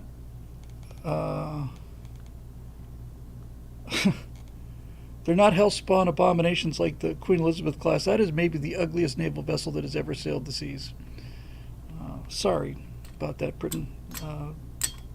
I'm very glad you've got them, and with the F-35s, they're very capable, and Britannia rules the waves, and I'm half British, and I'm Royal Navy all the way. My grandfather was Royal Navy intelligence, and so I love the Royal Navy. And they may be capable vessels, but dear God, those are the 2 islands. Those are the ugliest, that's the ugliest capital ship that's ever been launched, in my opinion, for what it's worth. So anyway, why? So basically, his question is, why didn't other countries use the Constitution as a template? Well, first of all, it's kind of a pride issue. The 2 countries that come to mind are Canada and Australia. It's split from Great Britain relatively peacefully. Interested in your thoughts. Of course, you got to understand here, when I say it's a pride issue, Guy, Canada basically is where all of the Americans who were against the idea of a revolution ended up. You know, when the Revolutionary War was won, we didn't hang anybody and we didn't, exile anybody, but a lot of those citizens, the majority of citizens at the beginning of the war, were still loyal to the king and to Great Britain. So if you're going to be on the side of the king and against the American Revolution and the Constitution during the Revolutionary War and the years afterwards, you're not likely to go, what we need is to pick up this document that we just fought against. That I think probably the thing that might help clarify that for you and for me too is to say it's not like other countries didn't have a system of government and they're just waiting for one. They would have had to give up the system of government they had. The Canadians and the Australians would have had to give up their monarchy and the British Empire, and they weren't interested in doing that. Okay, thank you, John. Australia is not building the carriers. Korea is building the helicopter carriers that also have, oh my, our F-35s can fly off of those capability. Fair enough. But they will be Australian carriers. So whether they're manufactured in Korea or not, then they're still going to be Australian, Royal Australian Navy carriers. They'll be flying the Australian flag. And having just come from Hawaii, by the way, it is very, very strange to see the Union Jack in the corner of a flag flying over American territory. It's the only state that's got it. Bermuda, where I grew up, has a flag with the Union Jack in the corner, red flag with the Union Jack in the corner, and then the crest of Bermuda, which is where the fates may lead us, I want to say. I should know that. I think that's what it says.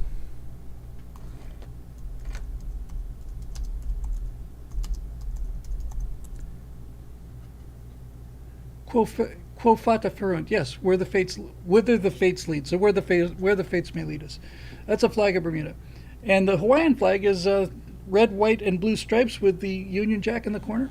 I was explaining to my beautiful wife while we were there, by the way, that for a long time the Hawaiian Islands were named the Sandwich Islands, And I think Saturday Night Live did a sketch on this back in the original cast, Not Ready for Primetime Players, where Lord Sandwich, who by all accounts was a pretty remarkable guy, I think he was a geographer and a number of other, one of these gentleman scientist explorer type guys. So he had, so they named the Sandwich Islands after Lord Sandwich. I guess Captain Cook did that before they ran a spear through him. And all he got remembered for is his idea that, well, we have company and we're going out fox hunting, and we definitely want to eat on the road while we're out there, but it's awfully messy. Well, I have an idea. Why don't we take a piece of meat and put it between two pieces of bread? We can use the bread sort of as like something to hold on to the meat with without getting our riding gloves all greasy. Marvelous idea, Lord Sandwich.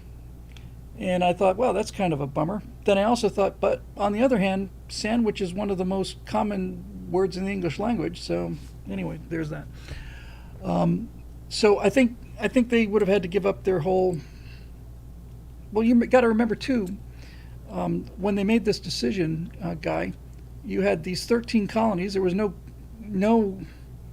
guarantee. In fact, a large question about whether or not they were going to survive as a country anyway. And opposing that, you're going to go with these 13 little colonies that are barely struggling to stay afloat, or are you going to go with the British Empire, the most powerful force in the world, and which should be fairly stated, by the way, provides a remarkable amount of freedoms and individual liberties. The reason we fought the Revolutionary War in the first place is because Englishmen felt like their rights as Englishmen were being violated by a tyrannical king who was not listening to us. That's all he had to do, All he had to do was just listen.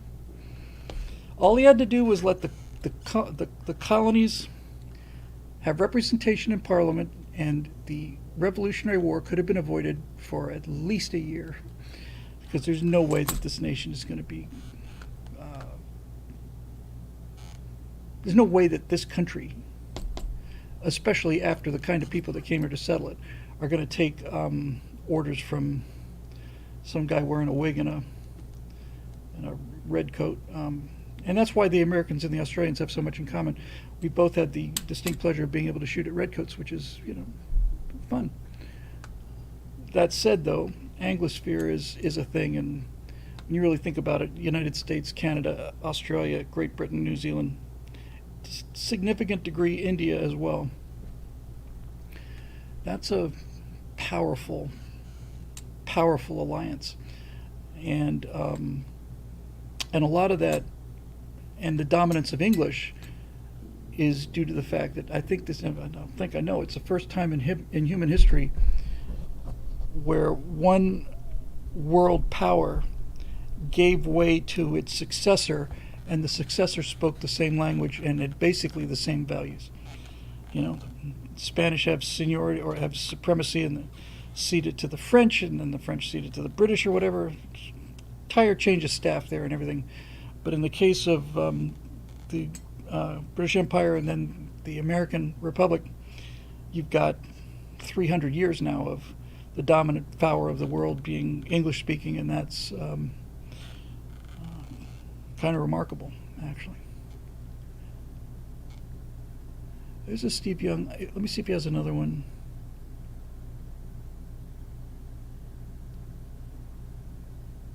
He doesn't. Okay. Simple question. Good evening, Bill. What crime did the judge in the New York Trump case charge the jury to render judgment on?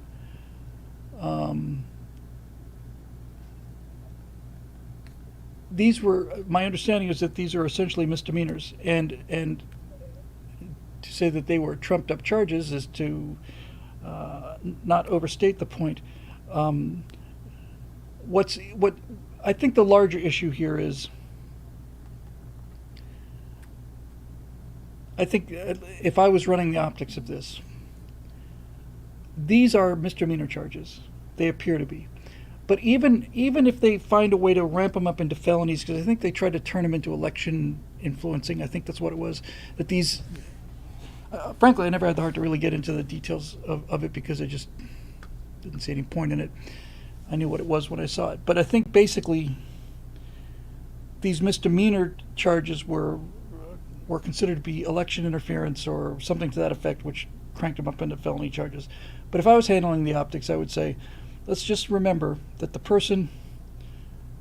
that the judge and the prosecuting attorney and the jury and all the rest of it, the entire legal system that convicted Donald Trump of 34 felonies, is the exact same legal system that set, and then I would list the number of murderers that it let go. That set 4,222 murderers go free during the same period of time. That's where I'd go. See, we always lose ourselves in the technicalities, and people, it's not that people are too stupid, it's on the contrary, people are too smart to pay attention to technicalities. What's the big picture? What's the reality of it? I wouldn't say, well, this was a misdemeanor or wasn't a misdemeanor. It proved the case, didn't prove the case. I said these were Trump charges. They were baloney charges. The reason we know they're baloney charges is because he's been convicted of 34 felonies during the course of the trial. Just forget about the previous years. Just from day one of the trial until the sentencing came out, 722 murders or whatever were, that's where I'd go with it. That's just there.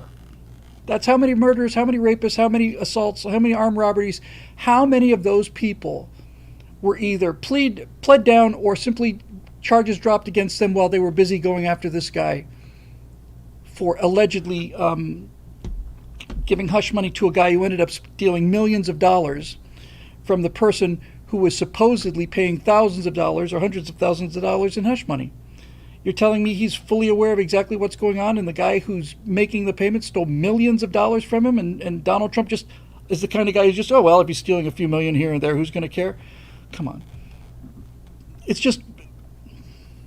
a joke. It'll be overturned immediately on appeal, and so they're not going to get their conviction. He got a 10-point boost.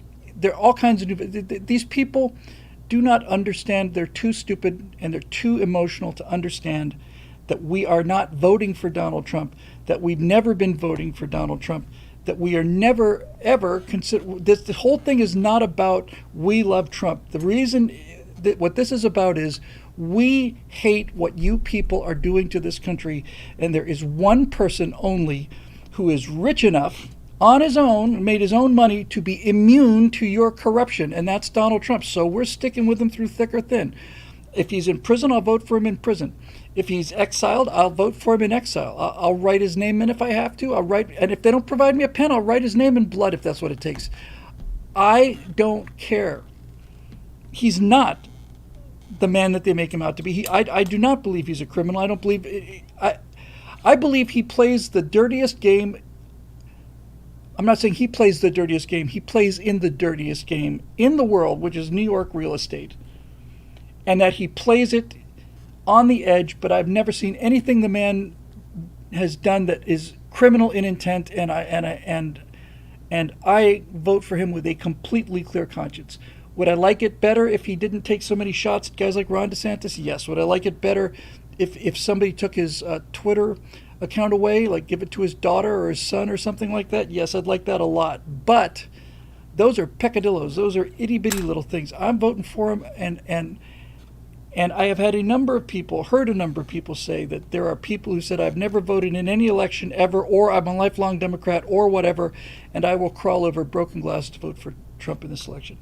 And for those of you that want to look at the 2022 midterms and the huge disappointment that was, I would like to point out that Donald Trump was not on that ballot. The Trump phenomenon is not about, it's not a Republican wave, it's not a red wave, it's a Trump wave. And if Trump's not on the ballot, then you don't get the Trump wave. So, yeah. Plus, they also don't understand that Americans have a keen, almost hardwired affinity for the underdog, and furthermore, a very strong affinity based on how we self-selected for the rebel. So they made him into an underdog, made him into a rebel, made him into a martyr, made him into a victim, made him into an example of what they can do. If they can do this to a billionaire former president of the United States, if they can put him on jail because they want to, then they can do it to anybody, and just about everybody in the country realizes it, and they're in for a big surprise. Former friend Charles Tones, from an undisclosed location in flyover country where judges follow the law and elections have audible paper trails. What a marvelous land that is. I wish I knew where it was. It's over the rainbow symbol. It's probably Kansas. Dark Chuck. Darth Chuck the Merciless quietly chortles to no one in particular, sipping locally brewed beer in a small tavern, eating locally grown beef on a delicious and vegan disapproved burger.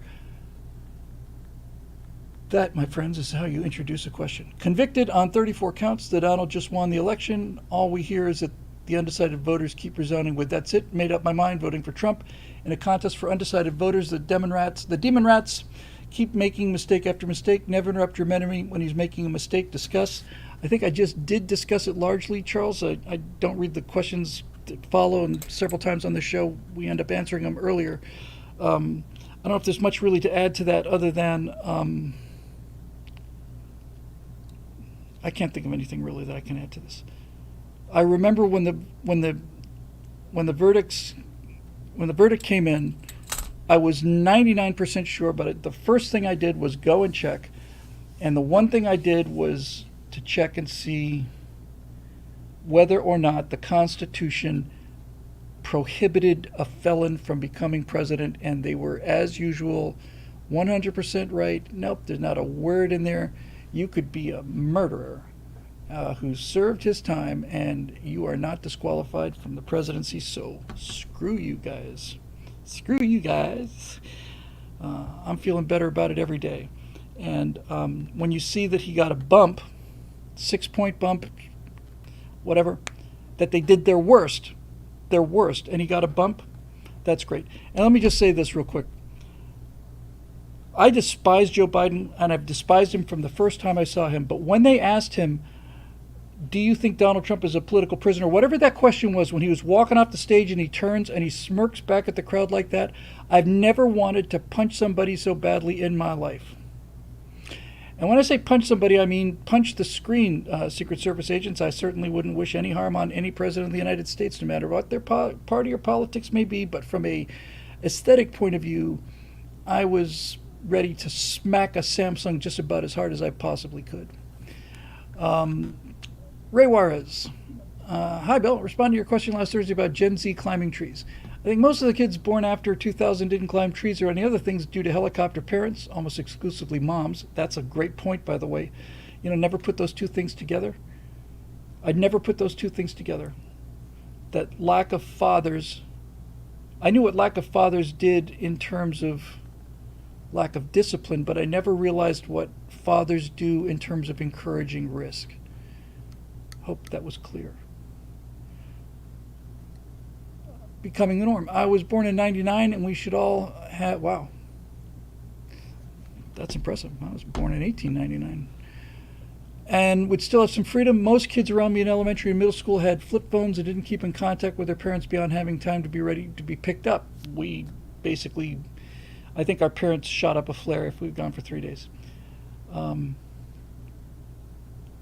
Marusha Dark with a quick interruption here. How do I pass this up? Did you hear that Biden allegedly crapped his pants on live TV?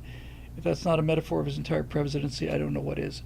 Anybody want to chip in on the chats and let me know if that's true? I saw in passing that had happened. Yeah. Can you imagine our pride? Hail to the thief. Anyway. I was born in 99. We still have some freedoms. Most kids around me in elementary school flip phones. After school and during school, we would mess around with tether balls or climb trees around school. If it was cold, we would dare each other to see who could sit on the tallest throne of champions, a stack of plastic chairs. Hey, that's a freaking cool thing to do. Throne of champions is a stack of plastic chairs. What a freaking awesome challenge that is. A throne of champions, and whoever does it deserves the title. Well done, sir. I'd never heard of that. It's a marvelous thing for young boys to do. As I was heading out of elementary school, I noticed a lot of kids had early smartphones and would have their parents around them constantly, almost always single moms. From my own experience, there are 3 types of Gen Z kids: with helicopter parents or uncaring ones. Introverts that are good at lying, like me, entitled brats, your body cam kids, and kids that no longer with us because they never had guidance or a purpose. So that's terribly sad, but that's true too. I don't really know how to tie all this together beyond a lack of a healthy family and father figure are the cause of this.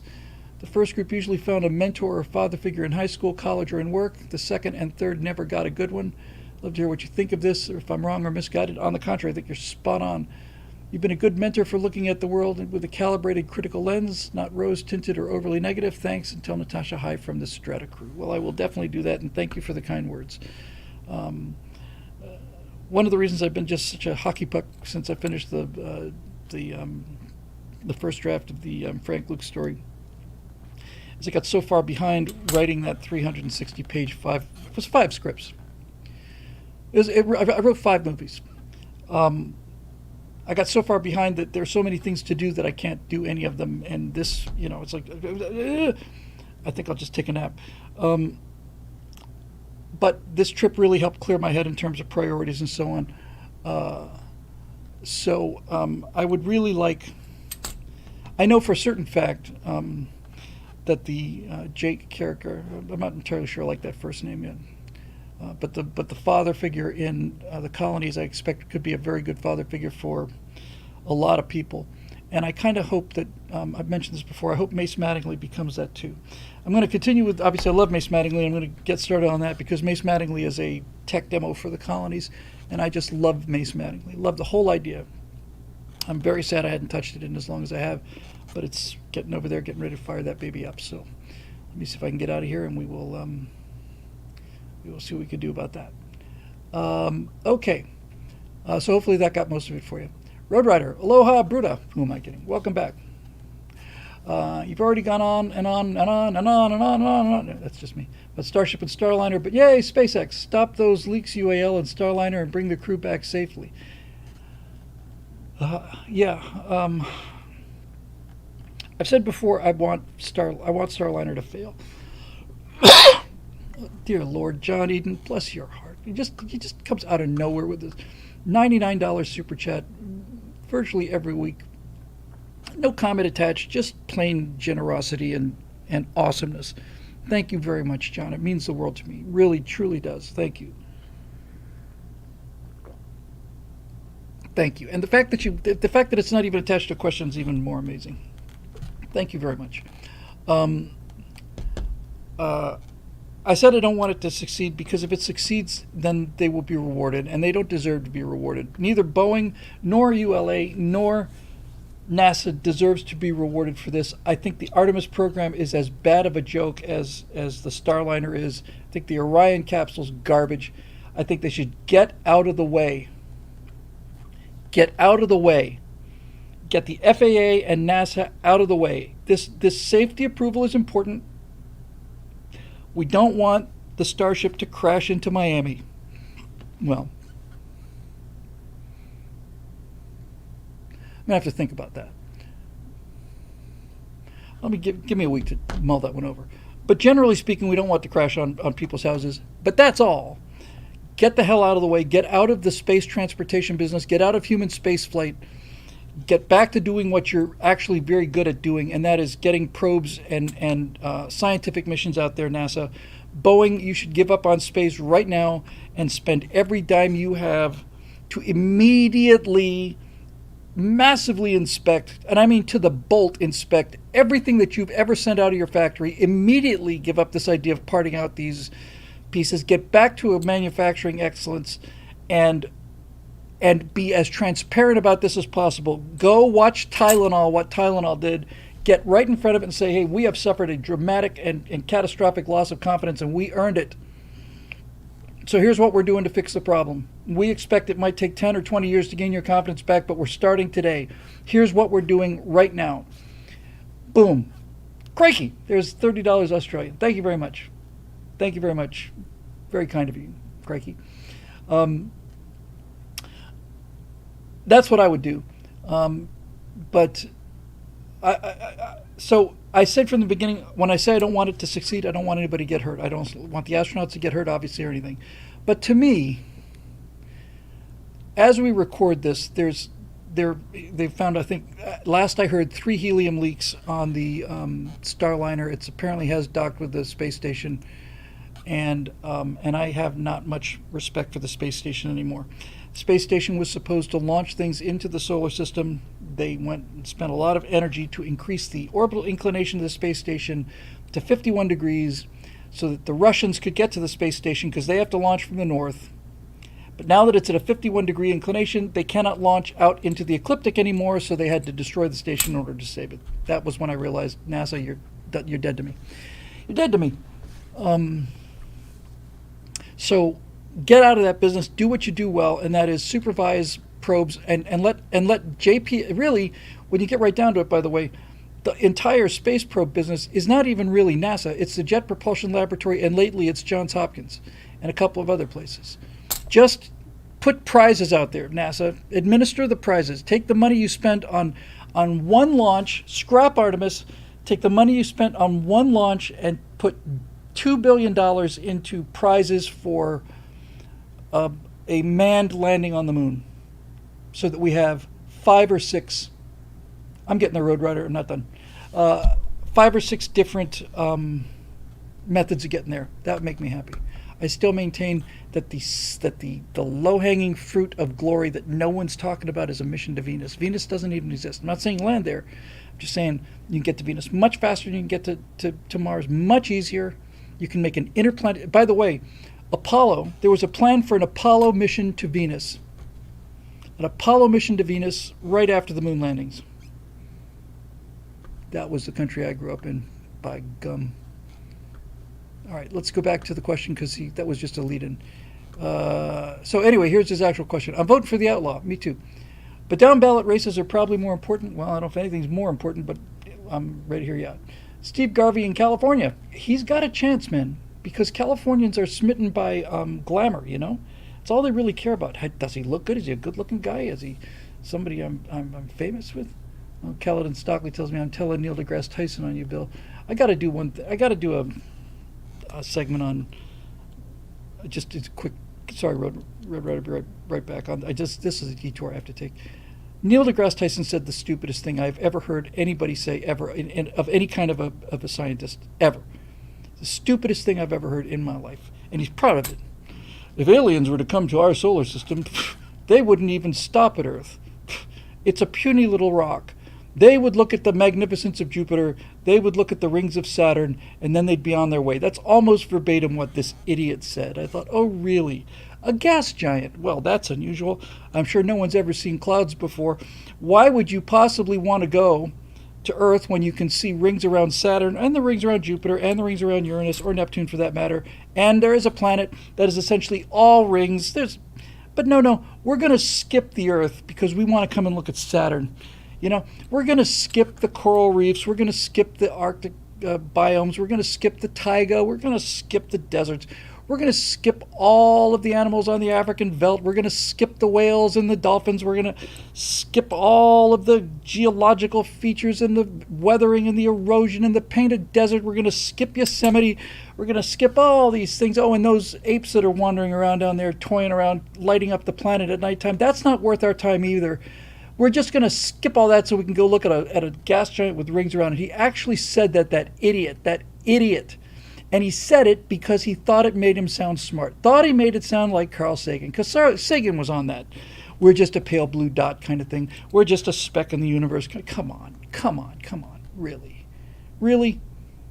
One thing we are sure of, right? We don't know yet whether there's intelligent life out there. But one thing we can absolutely say with certainty is that the amount of intelligent life in the universe is nothing like what we thought it might be back in the 70s, let's say. Because then it was just a question of, wow, once we start listening, we're going to hear everything. And we could only listen at a specific frequency at a time. We could only listen at one star at a time. Now we're just covering entire buckets of sky. We're looking at infrared. We're listening to all these different radio frequencies at the same time. Nothing. And I don't think they're out there. I've said it before. I'll say it again. This is another firewall, non-political firewall. So maybe I should come up with a different skin for something that's not political. But in any event, the reason they're not out there is because they don't have the moon. They don't have the moon. The moon. The more I think about the moon, this is one of 15 when the planet that was about the size of Mars collided with Earth 1, knocked the crust off. A lot of that became the moon, so the moon is considerably lighter than the Earth is in terms of heavy metals, right? Because two planets, heavy metals, the heavy metals of first Earth and the heavy metals of this other planet, which name eludes me, it used to be called Orpheus, I think. Kaboom. So a significant portion of the lighter elements of the crust went off and became the moon, which meant that Earth was left with a very iron-rich core and iron-rich magma and crust. In other words, if the moon had not hit the Earth, this business of finding copper ores and iron ores and all the rest of this useful metal would have been essentially zero, because that stuff would never have been on the surface. The frickin' moon was a space blender. And if we hadn't inherited both metallic cores of the moon, of the Earth and the protoplanet, then our magnetic field, the Earth's core would have cooled the way that Mars's would have cooled, and that's the end of the magnetic field. End of the magnetic field is the end of the atmosphere. End of the atmosphere is end of life. It's a 1 in 100 billion shot. It's virtually impossible. So it's not just a question of, oh, we're in the Goldilocks zone. No, we're in the Goldilocks zone, and that next time you go outside at night and you see the moon, you just say, we wouldn't be here without that moon. We would not be here without the moon. That assumes, Mercer says, that assumes that aliens aren't jamming our signals like monkeys trying to detect stealth bombers. This business about aliens, oh, aliens don't want to contact us because we're so violent, or we're a danger to the galaxy, so we must be kept in the dark, or we don't hear any signals because the aliens are so terrified of us, and are not even terrified of us, they pity us. We deal with nuclear weapons and we fight against each other, and my God, no, we can't have that in our peaceful galactic empire. That whole argument is just utter nonsense. There's not a species on the planet. We're not aware of any life form ever that does not compete with itself for resources. It's absurd. It's ridiculous. I think if there are other aliens, I think they're going to be, let me rephrase this. I think I should save this for Monday. I will, if somebody remind me. But I will say this too. There's lots of ways to imagine intelligence arising from various different animals, but if it comes from monkeys, has it ever occurred to anybody that if you had intelligent cows or intelligent, even dogs or anything four-legged, or intelligent ostriches for that matter, has it ever occurred to anybody besides me that those intelligent descendants of those kind of progenitor creatures might find the entire idea of flying terrifying, and that the only creatures that wouldn't find it terrifying would be flying creatures like birds, but birds don't have hands? Monkeys, you ever watch monkeys move through trees?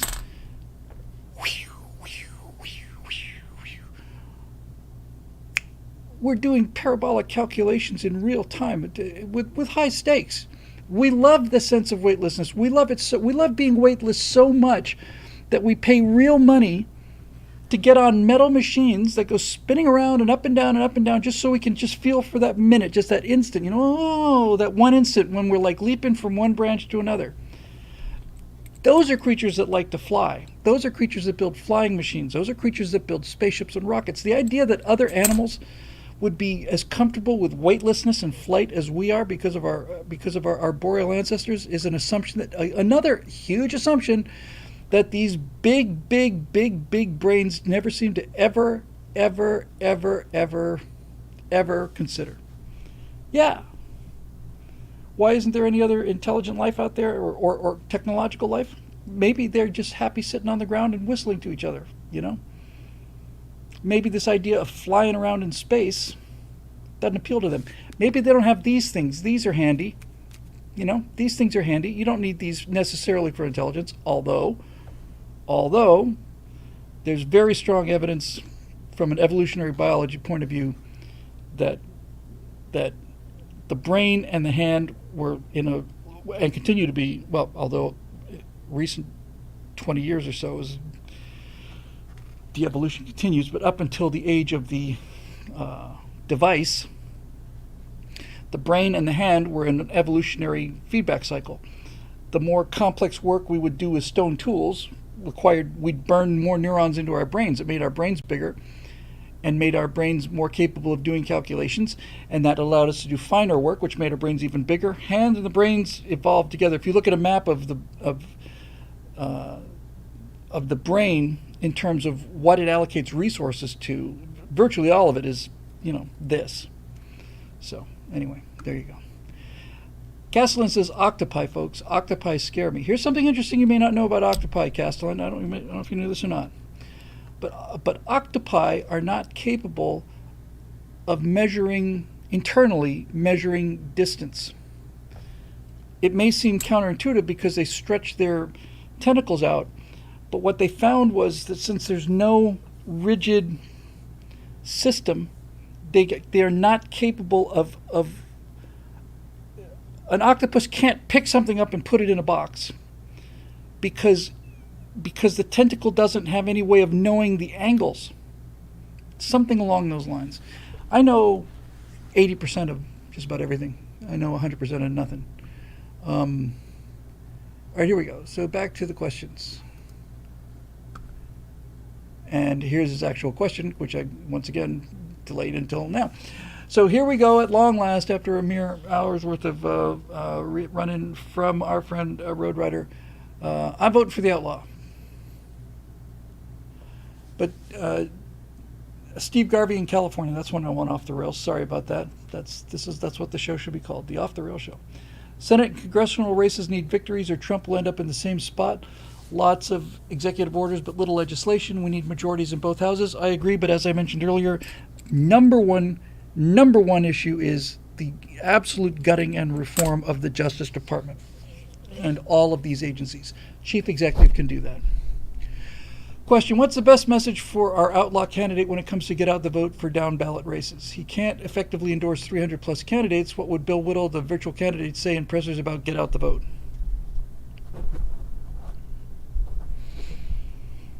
Well, you're not asking me so much about what I would say as what I would recommend Trump would say, because Trump is the phenomenon unto himself. And so basically, if I'm Donald Trump, I would say, listen, we're going to need all the help we can get. We can't do this without the House and the Senate. So my advice to my supporters is vote for the guy who openly supports me, whether he's a Republican, a Democrat, or an independent. It's not about me. I'm not saying vote for a guy who supports me because of me. I'm saying vote for a guy who supports me because they stand for the same things I stand for. If you've got a Republican who doesn't endorse me, then you've got a Republican who doesn't think that the system needs to be fundamentally reformed and rebuilt according to the original instructions. If, on the other hand, you find somebody who's a Democrat who thinks that Donald Trump guy is a great guy, then vote for him, right? Especially that guy, because that's going to take real courage. It's not about me. It's not about, I'm not a phenomenon. I am a messenger. I'm not the message. The message is, this is a great country and it needs to go back to its roots before it was fundamentally changed by Barack Obama and others prior to him. That's what this is about.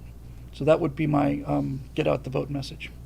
And if you don't know who to vote for, and you've never thought about voting for anybody, and you're thinking about voting for the first time, then I would just give you one little piece of information you may find useful. When Joe Biden came into office, he was worth a few $100,000. Now he's worth $100 million, and he's worth that on $400,000 a year. When I came to office the first time, I was worth $3.5 billion. When I left, I was worth about $2 billion. I lost $1,500 million in order to become president. He's gained a couple $100 million by being president, and he didn't get that through his salary. You can draw your own conclusions. That's what I would do. By God, that's my message, and he needs to give me a call. All right, so we got 2 Diane Freemans. I can take one of them. Let me just see what I got here.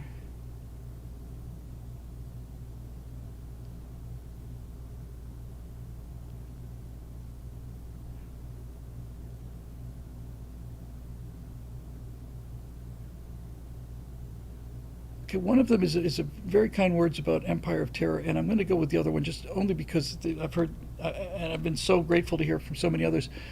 Diane, I read them both, so thank you very much for the kind words. I'm going to take the other question because it's something we haven't talked about much.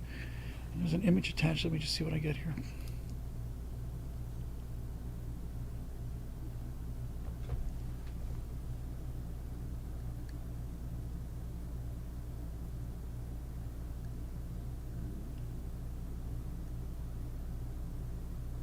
Interesting.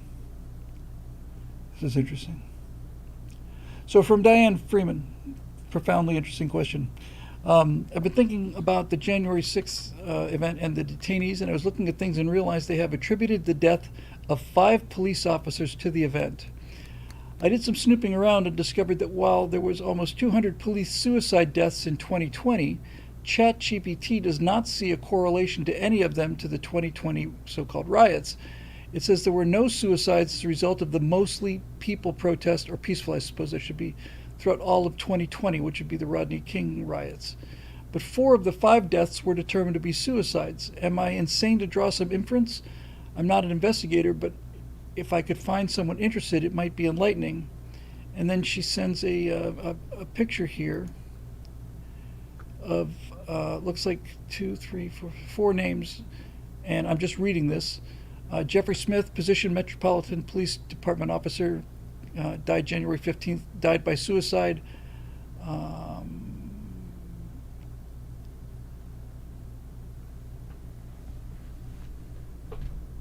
Howard Liebengood, U.S. Capitol Police officer, January 9th, 2021.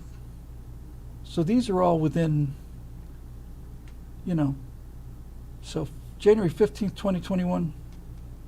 Unless I'm completely out of it, which is not impossible. That's 11 days after? January 9th, that's 3 days after. July 10th, that's half a year after. And July 29th, it's another half a year after. 4 deaths by suicide. Howard Liebengood died by suicide. Liebengood was off duty when he took his own life, but his death is also considered to be related to the trauma he experienced during the Capitol riot. Kyle DeFreitag died by suicide. DeFreitag had been deployed to the Capitol on January 6th, and his death was later revealed by his family.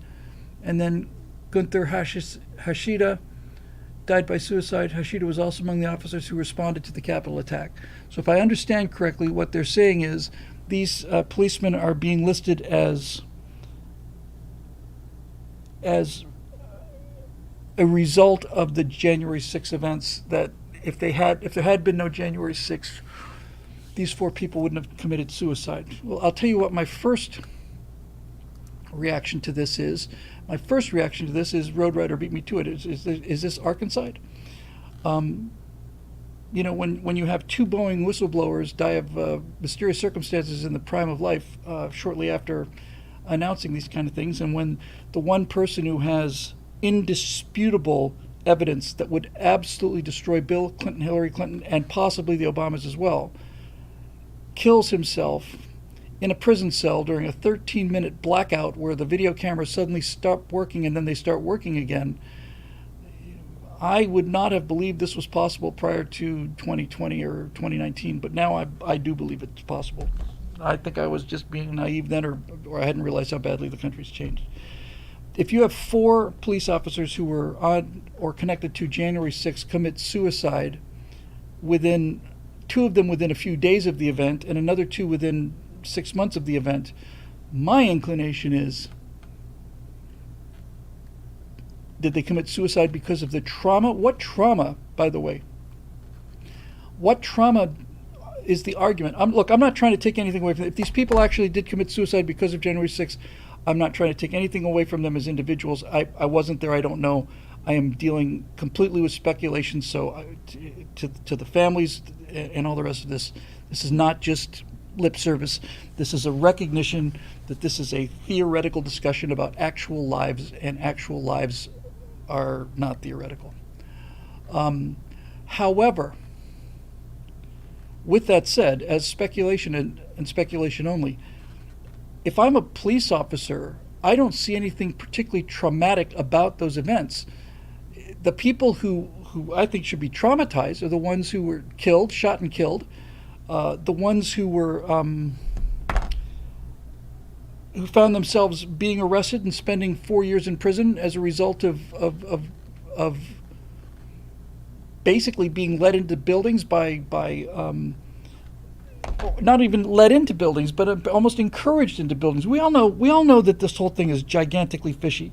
So if you've got 4 police officers that committed suicide, and the claim is it's because of the trauma that they suffered on January 6th, since the January 6th thing was such a manufactured event, my conclusion is, well, are these suicides a result of that, or is there something else at play here?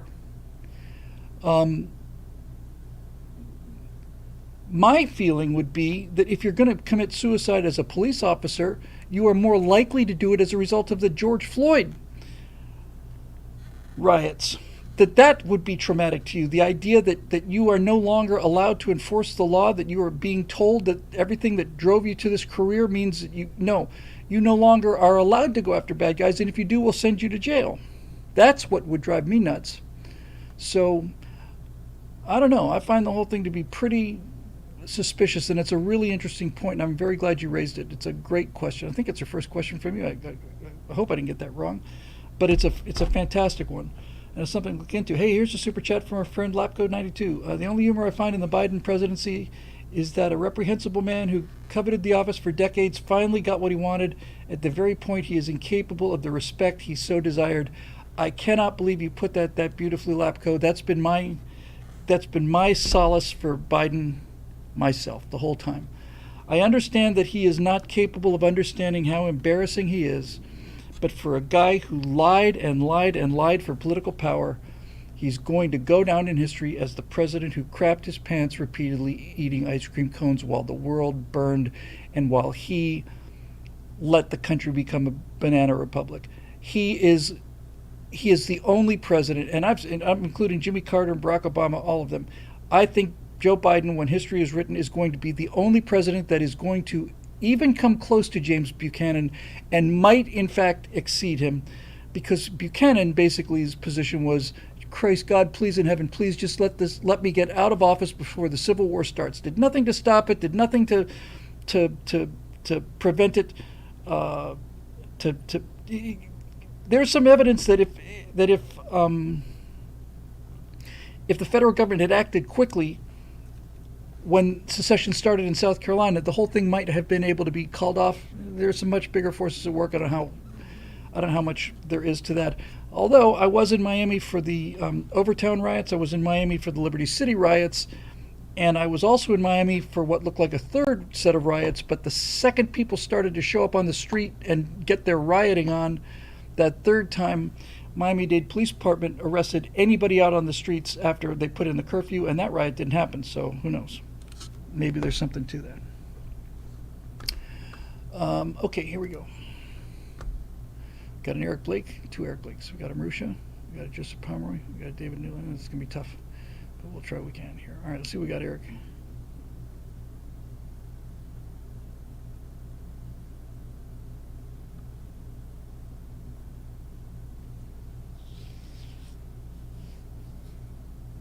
All right, I'll take the second one because I've talked about Trump a lot tonight.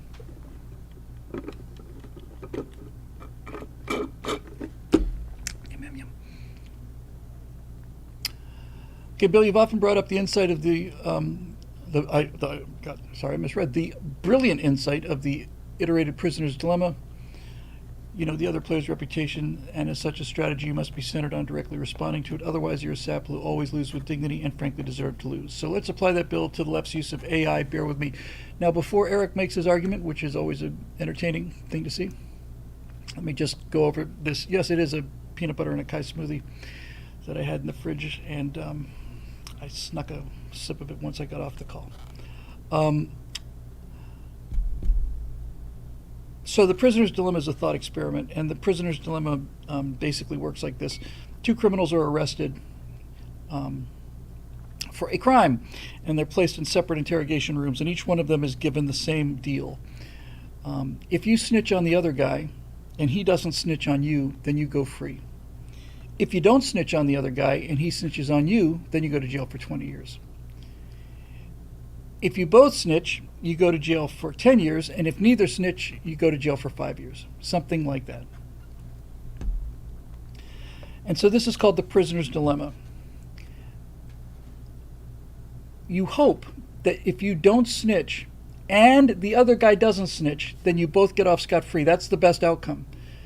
But if you don't snitch and he does, he gets off free and you go to jail for 20 years. So after many, many, many computer simulations, it's a very, very, very simple thing to simulate with a computer. They can iterate it millions of times. They found that the winning strategy consistently is to snitch. That's just the smartest thing to do, is to snitch. Now, snitching is the winning strategy for the prisoner's dilemma. However, and this is really cool, there's a version of the game called the iterated prisoner's dilemma. And what the iterated prisoner's dilemma is basically saying is, we're going to play this game again and again and again. We're going to play it as a game, but we're going to play it, in other words, we're not going to really go to prison for this length of time. We're going to play it as a game, but we're going to play it again and again and again against the same player. Now, if you play against the same player, then the strategy is no longer snitch on the other guy. The winning strategy that gets the fewest amount of jail years for you is tit for tat. In other words, you don't snitch on the guy. If he snitches on you, you snitch on him. And you keep snitching on him until he stops snitching on you. When he stops snitching on you, you immediately stop snitching on him. So it's tit for tat. If you don't snitch on him and he snitches on you, and you keep not snitching on him, he will keep snitching on you, and you're going to lose again and again and again and again and again and again and again. So what tit for tat says, and what the prisoner's dilemma tells you is, be nice to people, but if they screw you, hit them back. And if they hit you back again, keep hitting them back until they stop hitting you. If they stop hitting you, then stop hitting them. This is a great way to go through life. This is pretty much my entire philosophy of life. Don't hit anybody. If they hit you, hit them back hard.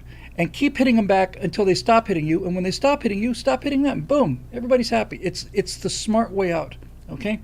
So that's the iterated prisoner's dilemma. Now to the actual question. To the use of AI. Okay, we've discussed at great length how they'll set up these programs and the program with leftist bias to nudge people, etc. Okay, so the way I see it, looking at the iterated prisoner's dilemma, we have two choices. We can and go off about the dangers and basically do what our side just keeps doing over and over, complaining about how unfair it is that we keep losing, or we can make the winning move. As you said yourself, if he's got a good reputation, you play honestly with him. If he screws you, you screws him back. As such, I applaud the mighty Musk for creating Grok, and I say other techies on our side must follow suit. I agree with you. The Silicon Valley lefties created AI with a lefty bias. We created AI with a conservative bias, artificial intelligence fueled by actual intelligence. And we better do it sooner rather than later, Bill, or it'll be harder to compete, see any would-be conservative Google or YouTube. I got that right. Now, logically, Bill, I know that's a big risk, but that's why we're out here. It's what this nation's all about. It's why we're there. It's what it's there for. That Kirk's speech is, risk is our business.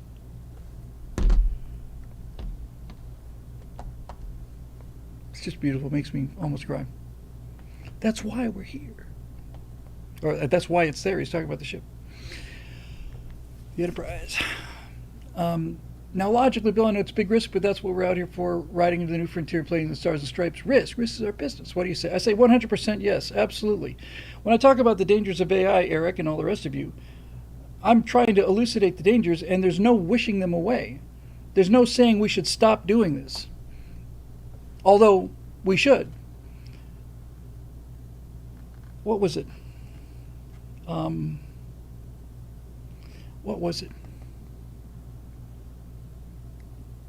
Oh, I was playing with some more AI avatars and came up with a beautiful one of Natasha. It's so gorgeous, I have to show it to you. And I was looking at this AI thing, and it was just doing this incredible stuff.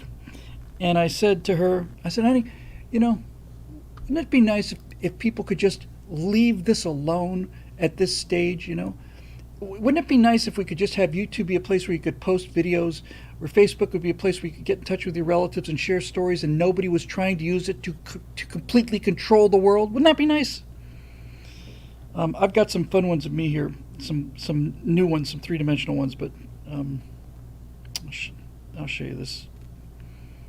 It's just one that's just killer. So this is an app. It takes a photograph and generates 10 or so different AI images, and well, there's two that are really cool. This is one of them. So this is an AI app of Natasha, but it's not my favorite one.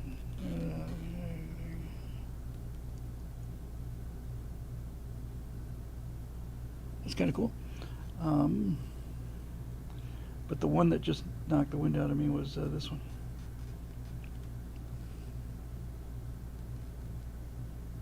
Focus. Isn't that something? Gorgeous. I'm a lucky boy, to say the least. Hang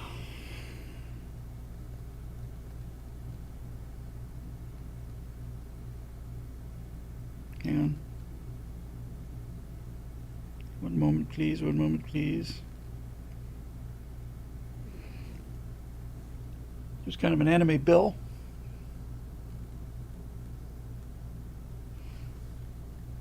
It's flattering. Oh.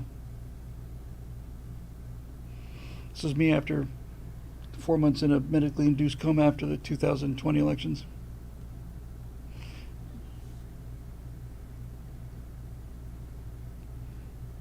And this is me as will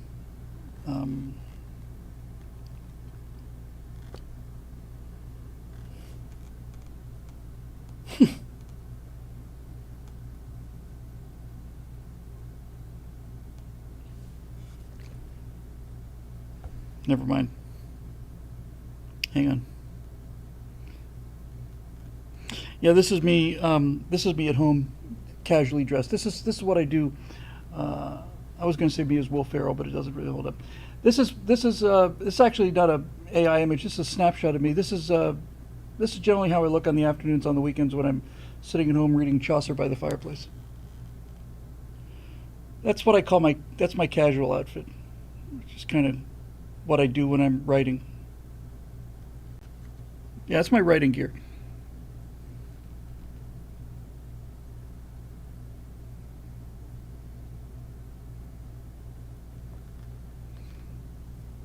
That's right. That's me, Bill Little. Yeah, cub reporter for the Star, for the Hollywood Star. Yeah, you got a story, you got a scoop. That's fun. Okay, so yeah, I'm with you, Eric. Yes, we need to do that now. As it turns out, that my friend Jim Harding has dedicated his entire life to AI agents that are transparent. They use essentially almost like Asimov's laws of robotics, but the entire system is not only built to be transparent, it can't function unless it's transparent. It's revolutionary, and I really need to talk to him about this on the show. So maybe we can do a call-in. We got a Marusha Dark, we got Joseph Pomeroy, we got a David Newland, and then we're gonna do it, by God. Marusha Dark, topic, softball. Okay. Just a reminder, you asked me to resend those Grant Sanderson videos talking about how LLMs map meaning on the back end. Here you go. We've been interested in those. Okay. My only question this week was, how was yours and Natasha's vacation? It was fabulous. Thank you. We needed it very, very much. Okay, so here I've opened these links so that I can save them and view them at a later date. One moment. No, we had a great time, guys, and thank you again. That's fascinating. Holy crap. Oh, it was an interesting animation there of how AI basically does its thing. And I don't know whether that's exactly how the brain works, or at least analogous to how the brain works. But man, there's a lot of connections there. Holy cow.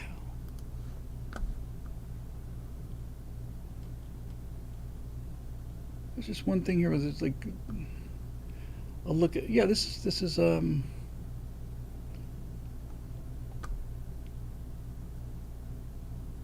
lots and lots and lots and lots of connections.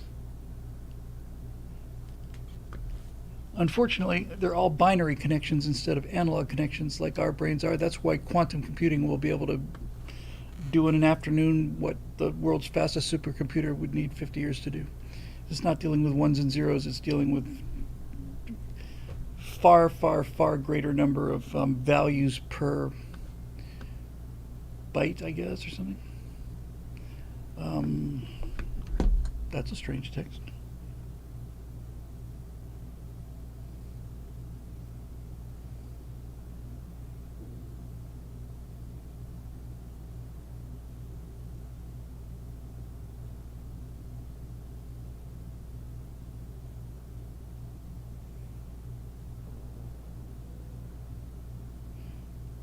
Okay.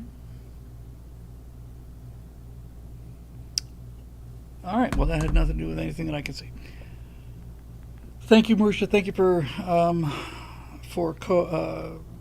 collating all these things for us, and thank you for the tremendous suggestions as always. Here we go. Joseph Pomeroy. Good evening, Bill. Good evening, Joseph Pomeroy. I have a question about Trump's future prison sentencing. I, like many others, believe that since the New York case is going to be only handled before the election, that Chekhov's gun comes to play. The Democrats are going to put out a leading presidential candidate in jail. So this nation has 330 million people and spends over $10 billion a year on a federal level a day. That's correct. Yet the misdemeanor upgraded to a felony and split into 34 separate counts will now determine the course of this entire republic. This is madness, but at this point it's almost hilarious. So here's my first part of my question for the evening. Do you find yourself thinking and acting more Russian since your efforts with Empire of Terror, particularly in terms of humor? What a fascinating question that is. I'll tell you the honest answer to this. How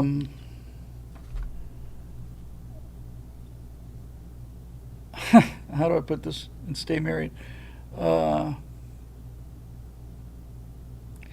I am less willing to internally dismiss Russian-style paranoia than I used to be.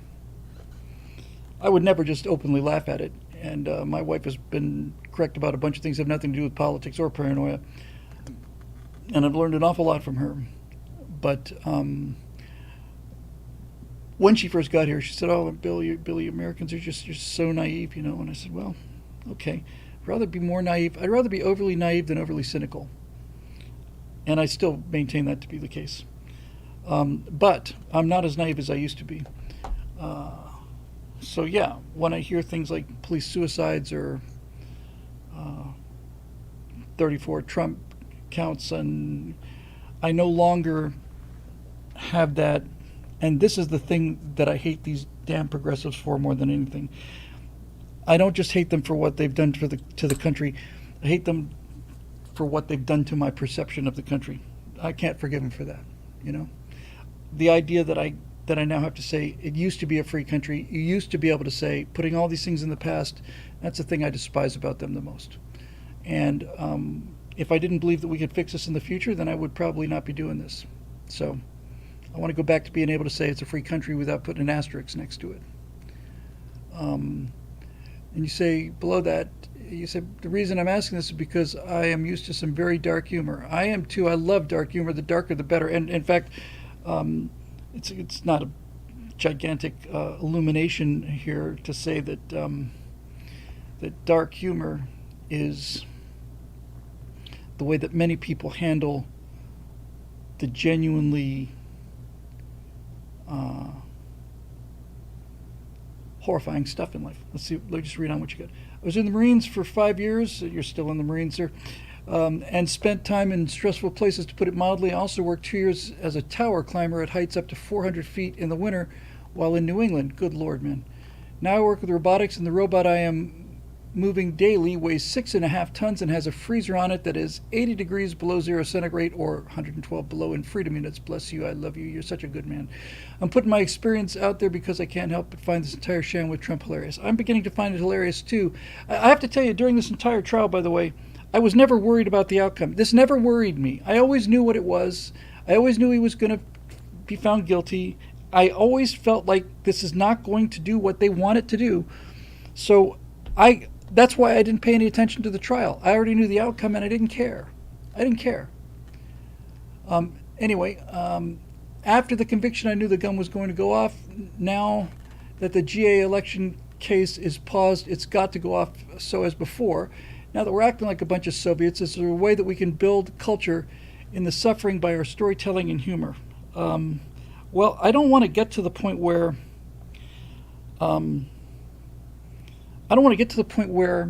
the humor is reflecting a reality. It's a great question. It's a really, really, really good question.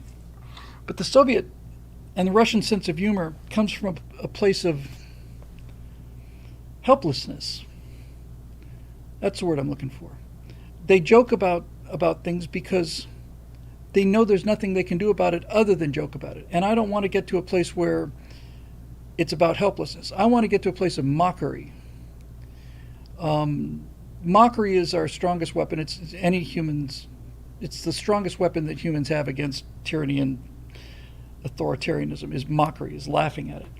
So I'm perfectly happy to laugh at it, but I don't want to get to the place of cynicism where all you can do is laugh at it and that there is no other course of action. And that's what kind of defines Soviet humor for me.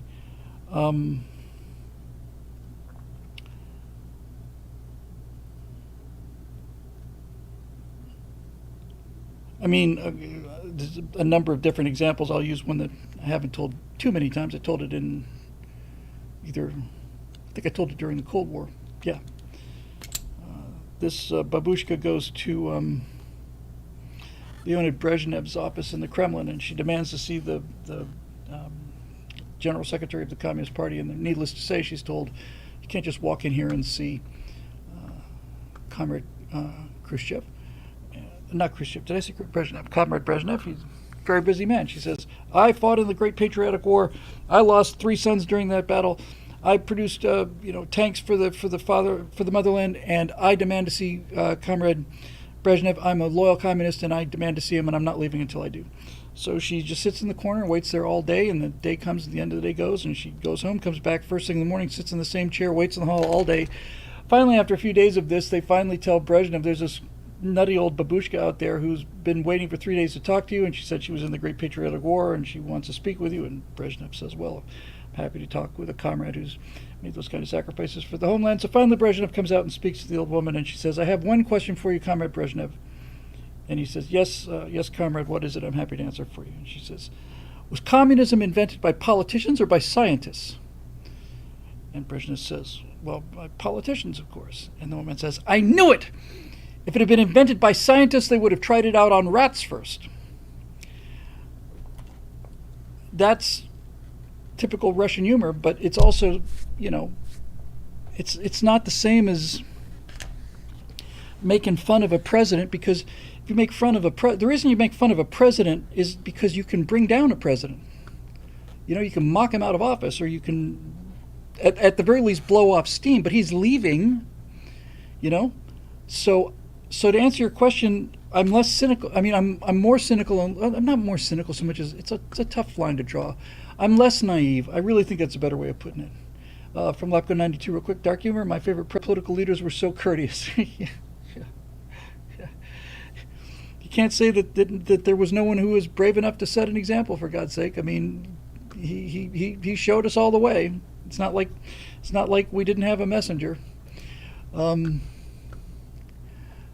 Thank you for being one of the best at what you do. Thank you very much. I can't help but imagine when we all make it through the next year or so, we'll be able to bond on how much changed the culture. I look forward to the humor and dedications provided by the members and yourself. We'll all be better people because our very survival depends on it. That's it, pal.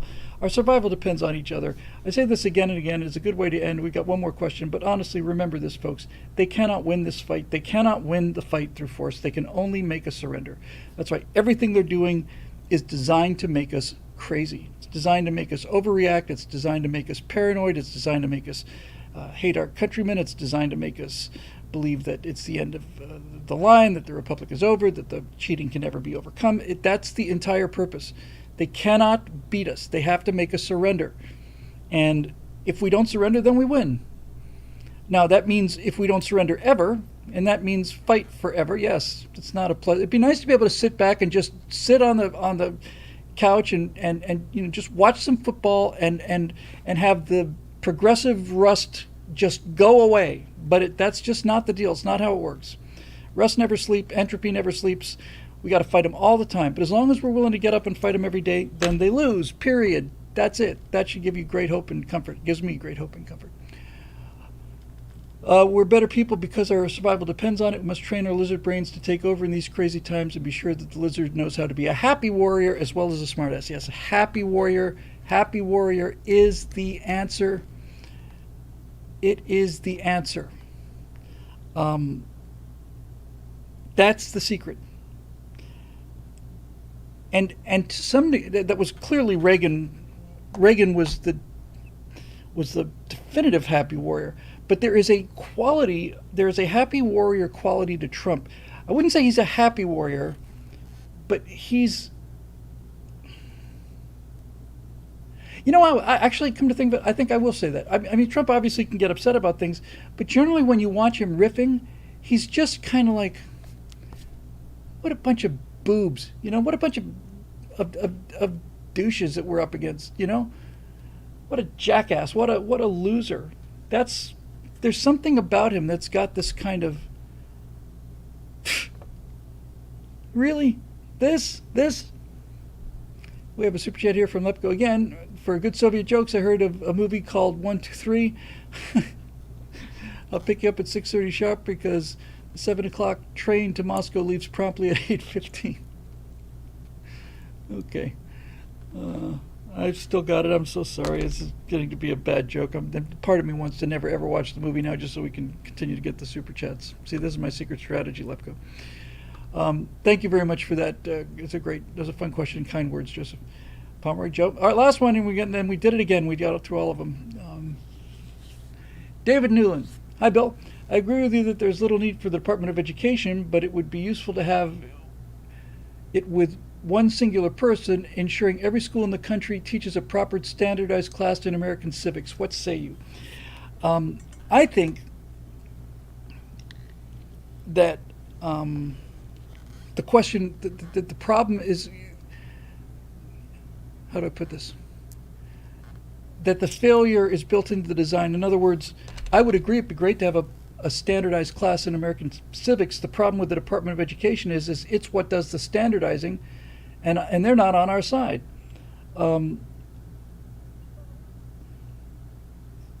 I think. See, the nice thing about this is it's to some degree politically neutral. I would be massively in favor of saying, look, you could talk. I'm not saying I want to go down this road. I'm inclined to go down this road, but I'm not. I'm willing to listen to some arguments on this level, but then I'll tell you the other level. On one level, I am very inclined to say if you cannot pass the citizenship test that every new naturalized citizen has to pass, if you can't get 6 out of 10 questions right, then you don't get to vote. I'm willing to have a discussion on that one. The one I am 100% certain of is if you can't get 6 out of 10 questions right, you should not graduate high school.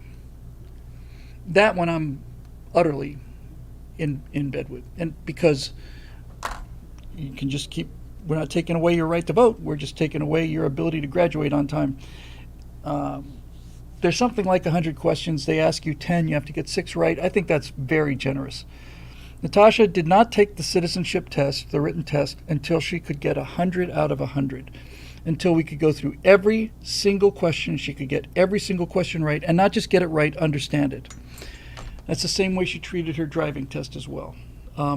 She's just a machine like that. I admire that very, very, very, very much. She didn't just want she had a good teacher, I have to say. She didn't just want the answers. She didn't want to just know the correct answer. She wanted to know why. But these are not difficult questions. These are not. You don't have to be a rocket scientist. These questions are not IQ limited. They may to some degree be memory limited, but again, a simple explanation of how things work will get you your 6 out of 10. I think that should be a requirement for graduation of high school, because it's like, yeah, we're going to hold you back, and because you need to know this. Once you get out of high school, you're on your way. And they're going to start letting you pull levers, and I don't think it's a good idea to pull levers in a nuclear power plant unless you know nuclear engineering. And I don't think it's a good idea to let you pull levers in a republic of 330 million people with unparalleled economic and military and scientific might, unless you know how the machine works. I'm not telling you what direction to pull the levers. I'm just telling you got to know what the levers are connected to. Period. Boom, boom, boom, boom, boom, boom. So there you go. All right, so that's that. Should have some fun stuff to talk about on Monday. I'm feeling real good about all these things, so that's that's how it goes. Okay, I think that'll do it. The show's made possible by the members at BillWhittle.com, who keep us through thick and thin, occasionally send us every 3 or 4 years off to little vacations, which we enormously appreciate. And